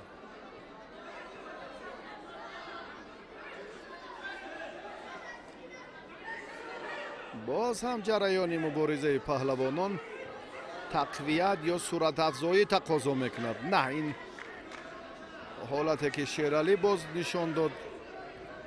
Исомиддин ҳам дар раванди мубориза дигар бора боз ҳаракати хуб кард, аммо имтиёз нест. имтиёз нест. Хисрав Шоев ишора мекунад рақобат идома меёбад.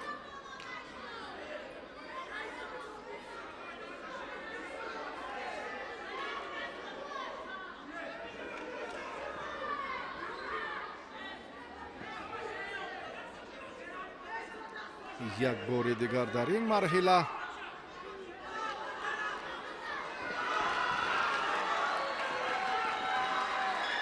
имтиёзи баданро варзишгари сафедпӯш моли худ кард ва ба пеш рафт.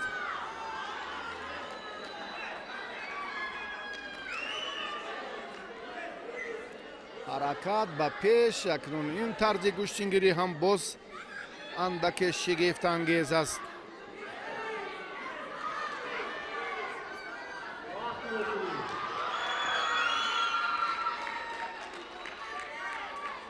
дар вазни то 48 кило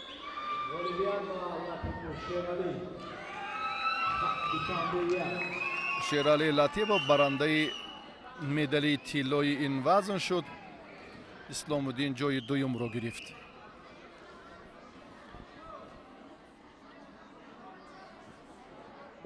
ҷониби дасти чапи довар, дасти рости довар бо яктаки сафед Асадуллои Ҳиёпур хатлония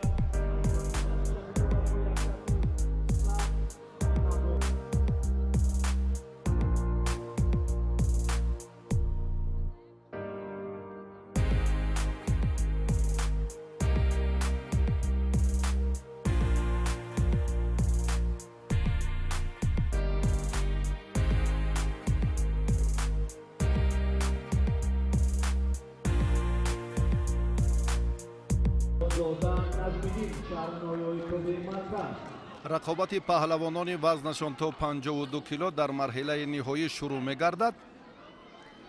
Асадуллоев Ёқуб аз дастаи Хатлонияк, Набодзода Наҷмиддин аз дастаи шаҳру ноҳияҳои тобеи марказ, паҳлавоне ки хилъати сабз дорад.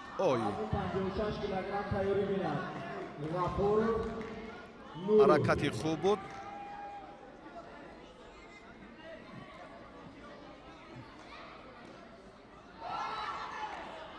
از جانب نجم‌الدین که این چهره صاحب امتیاز بدن گردید. یعقوب هم کوشش کرد در این روند. بله صاحب امتیازی بدن شد یعقوب نیست. نتیجه را هر دو برابر کردند. یعقوب نتیجه را برابر کرد.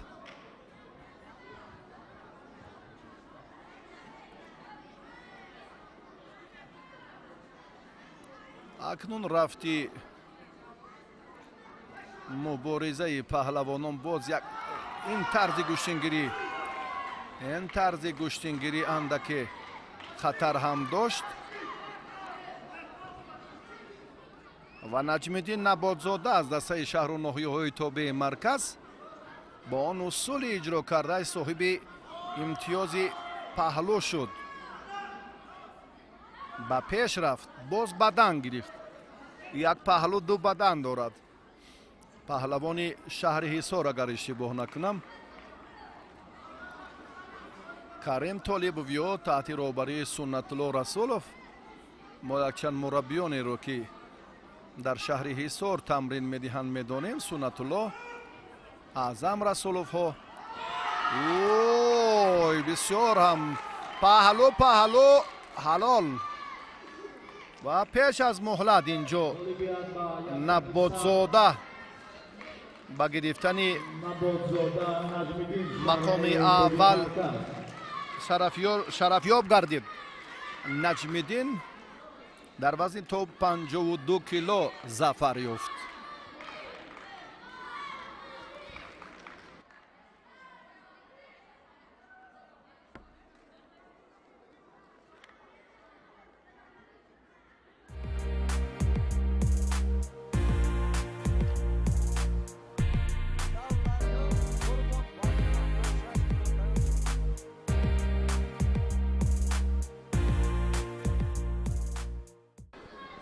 دوستان عزیز پهلوانان دیگر رو معرفی میکنیم. اون چهره هایی که وزنشان تا 56 کیلو رو در بر میگیرد.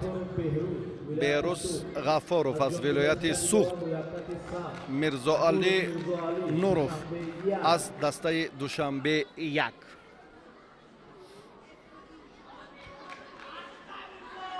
پهلوان سوختی هنرش خیلی خوب بود، مخصوصا در مرحله نیمه نهایی از خود یک مهارت والا نشان داد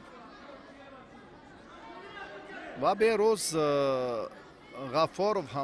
غفاروف را گفتیم و میرزا علی نوروف در مرحله نیمه نهایی بلال نعمتوف را پهلوان شهر باختر را شکست داد.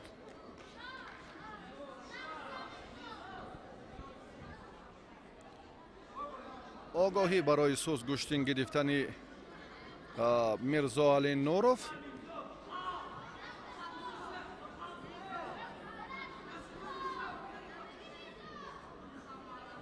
پهلوان سوختی این دفعه با لباسی با خلعت سفید به میدان برآمد. در مرحله پیشین خلعت سبز داشت.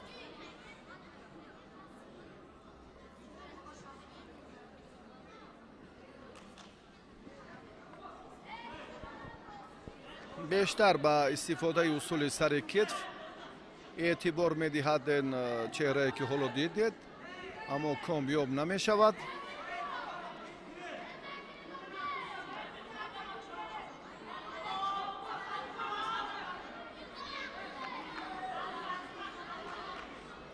تنبیه با ورزشگر سبز پوش میرزا علی نوروف.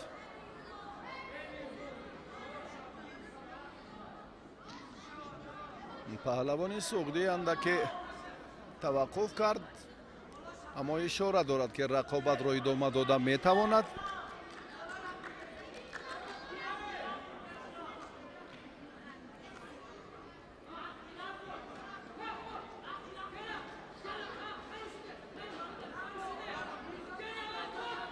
پای در پای حرکتی ورزشگری ولایت سوخت به نظر می رسد و مخصوصا در استفاده اصول سرکیت باز هم یک بار دیگر این کار خواست که خوبتر انجام دهد قواش بسندگی نمیکند. رفتی ببینید همین استفاده اصول سر کتف تقاضا میکند که کمی به فاصله اعتبار دهد ورزشگری سوقدی. باز همون عمل پیشینه، فقط یک اصول. اگر به استفاده یک اصول ارتباط دهی کامیاب نمیشوی. چندین اصول ها که اگر پای در پای باشند آنگاه جریان مبارزه باز رنگ دیگر میگیرد. و دلشادزاده علیبک شاید این هیئت رو به مسابقات سفربر کرده باشد یا پهلوانان کلوب ورزشی زرافشانند. و اکنون خسرو شایف به مشورت راهبر بالای گلیم نیاز دارد. با راهبر گلیمی که گلیم مرکز است. و اکنون این سیومین آگاهی بود، تنبیه دوم بود و بهروز غفارов در این مرحله سزاوار زینه اول شد. در مرحله نهایی وزن 56 کیلو میرزاعلی نور برنده مدال نقره مسابقه جمهوریوی اوید به گشتنگیری برای دریافت جام سعید مومن رحیموف گردید.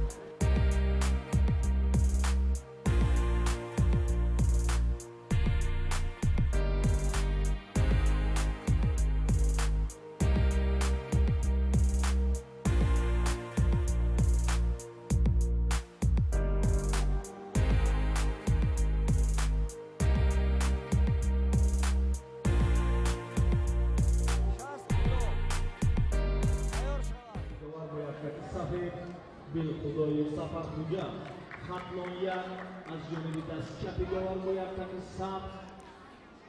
پهلوانان وزنشان تا 60 کیلو را اکنون به شما معرفی میکنیم. بالخدای سفرخوجا نماینده دسته خطلان یک است. اسکندرزاده یوسف ورزشگری شهر و ناحیه‌های تابع مرکز.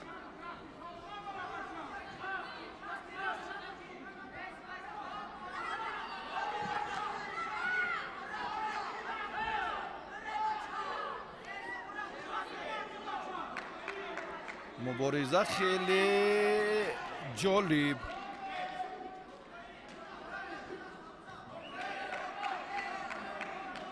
با پهلوان سبزپوش آگاهی دادند. اسکندر یوسف از دسته شهر و ناحیه‌های تابع مرکز.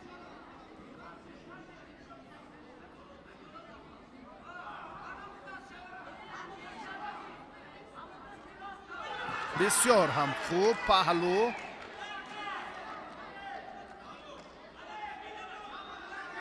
حرکت اسکندر یوسف خیلی هم خوب بود. بدن پهلو گرفت، بدن گرفت.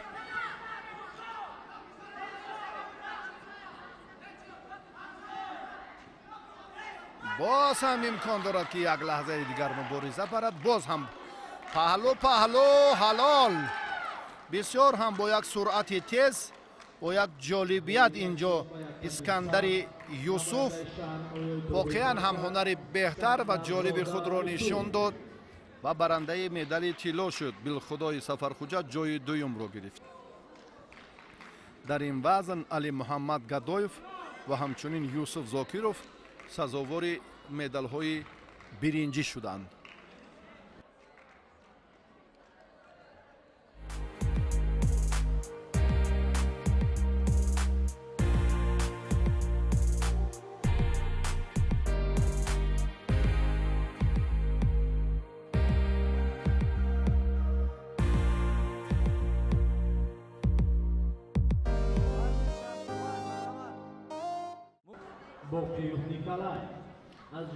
دوستان عزیز، اکنون ورزشگران موفقی وزن تا 65 کیلو رو معرفی می سازیم که اینها در مرحله نهایی وزن خیش به نیروسنجی می پردازند. نیکولای بوقیوف سفید پوشه که قامت بلند دارد از دسته فدراسیون گشتنگیری تاجیکستان است. هلال دولتزاده از دسته دوشنبه 2 رقیب نیکالای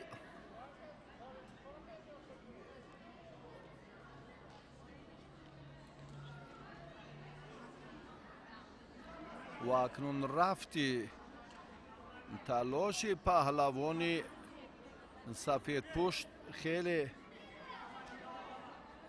با سرعت و جالب هم هست. اکنون وقت نشان میدهد که در ادامه سبقت چی حالت رخ میدهد و چی کار انجام مییابد. اینجا دولتزاده هلال راستی حرکتش چندان مناسب نبود، آنقدر در سطح کسبی هم اصول را استفاده کرده نتوانست. قامت بلندی حریفش و قوه زیادی نیکالای با آن باعث میگردد. بیا ببینید که چگونه نیکالای همان رفتی مقاومت حریف را تحت نظارت میگیرد و آن سمتها را زود باز هم محکمتر میکند، یعنی مانعه ایجاد میکند برای پیش رفتن حریفش. کمربندش آزاد شد، داور این را باید ببیند. بله مشاهده کرد این را خسرو شایف.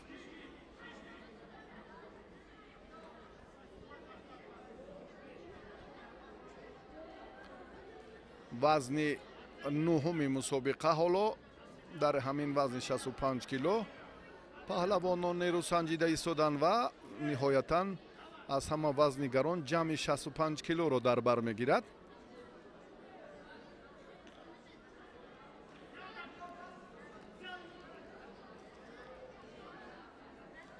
نیکالای قوه زیاد دارد اما سرفهم استفاده اصول یا حرکت های خود نیست. کمی از بند و بست قاعده های گوشتن ملی ما واقف نیست و از تمرین های زیاد هم برخوردار نیست. این معلوم است، لیکن قوهش بسندگی میکند برای مقاومت هلال دولتزاده.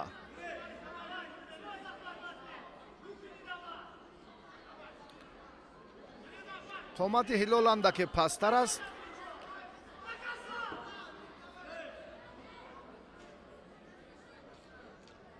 با این نگاه نکرده جرأت میکند با پیش میرود.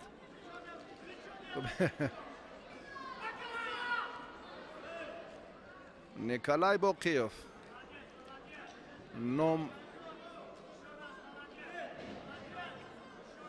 راستی نام مردمی کشورهای روس. باقیوف شاید پدرش تاجیک و مادرش روس باشد. از چهرهش همچنین است عیان است. پهلوانی که معرفیش میکنیم از فدراسیون گوشتنگیری خود رو اینجا معرفی میکند. رفتی تلاش پهلوانان. بله اکنون آگاهی بود تنبیهگیری ورزشگری سبز پوش هلال دولتزاده. بعد امر داور اینجا هم قوه اضافه یا امتیازی به دست آورده بیکار کرده می شود، حسابیدن نمی شود. با این نقطه هم باید خودی پهلوانان اعتبار دهند. نیکالای باقیوف کمی خود را ناراحت احساس می کند.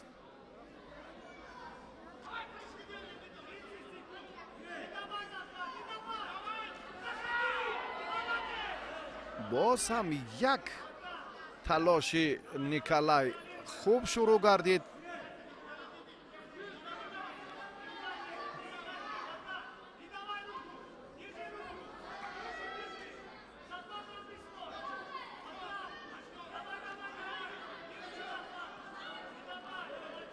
راستی قوه هلال دولتزاده بسنده نیست. برای مقاومت سزاوار نشان دادنش آگاهی گرفت نیکالای باقیوف.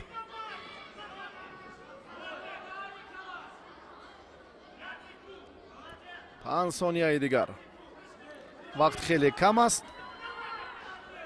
مبارزه هلال دولتزاده در این ثانیه های آخر هم натиҷаи дилхоҳ ба бор намеоварад. бале бо ҳамин афзалӣ на чандон беш николай боқиев ғолиб омад. ҳилол давлатзода ҷои дуюмро гирифт. абдусамад шокиров ва суннатулло авазов соҳиби медалҳои биринҷӣ шуданд.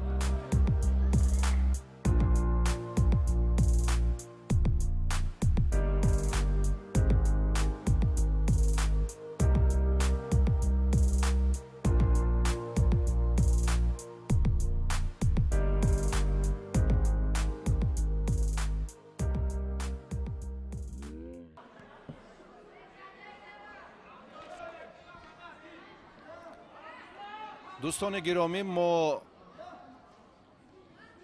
شرح خود را از سبقت آخرین پهلوانان نورس از مسابقه جمهوری منظور شما میکنیم.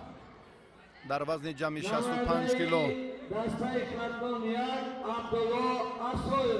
گنجلی عثمانزاده از ولایت سوخت و عبدالله اسایف از دسته خطلان یک، دو پهلوانی که به مرحله نهایی برآمدن خیلی هم مهارت خوب نشان دادن و مخصوصا گنجلی عثمانزاده در استفاده اصول حلوک بیرونه گنجلی عثمانزاده بسیار هم خوب متانت و هنر بهترش رو نشان داد. آگاهی گرفت گنجلی و اکنون یک بار دیگر حرکتی که ورزشگری دسته خطلان یک انجام داد بسیار هم خوب. بعداً با اسایف عبدالله داده شد. پهلوانی سوختی اکنون ترس و هراس دارد. راستی عبدالله اسایف بسیار یک چهره که در مقابل رقیب سرسختش سزاوارانه اینجا هم مبارزه میبرد و از خود هنری بهتر هم نشان داده ایستاده است.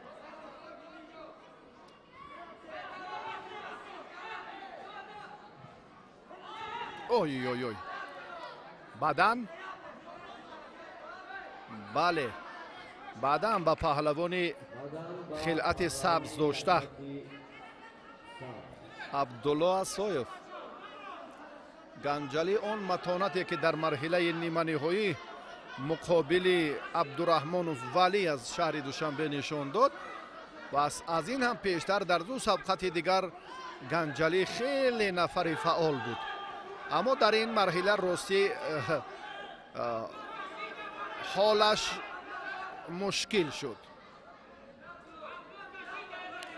عبدالله عمر زیدوف را از دسته شهر و ناحیه‌های تابع مرکز در مرحله نیمه نهایی مغلوب کرد و دو غلبه دیگر را هم از این پیشتر در سبقت‌های دیگر صاحب شده بود. بار چهارم است که به میدان دعوت می‌گردد، یعنی در 4 دور حق مبارزه بردن رو پیدا کرد که این از مهارت واله و استعداد شایسته داشتنش یک بار دیگر درک می‌دهد. گنجلی امکان دارد گنجلی، اما تلاشی پهلوانی سوختی در نهایت برابست رفت و راستی عبدالله اسایف از این حالت هم صاحب امتیاز بدن شد. خیلی سبقت جالب.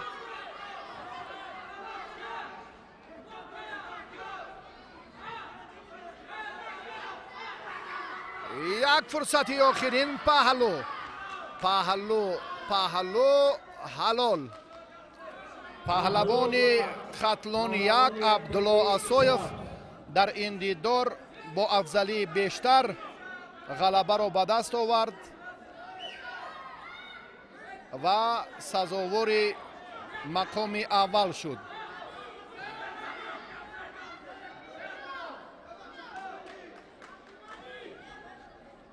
чӣ ҳолате ки рух дод акнун он паҳлӯ дошт, як лаҳзаи дигар ҳам таваққуф ба ҳамин хотир буд. ҳоло мушаххас мекунем ки кор дар ин замина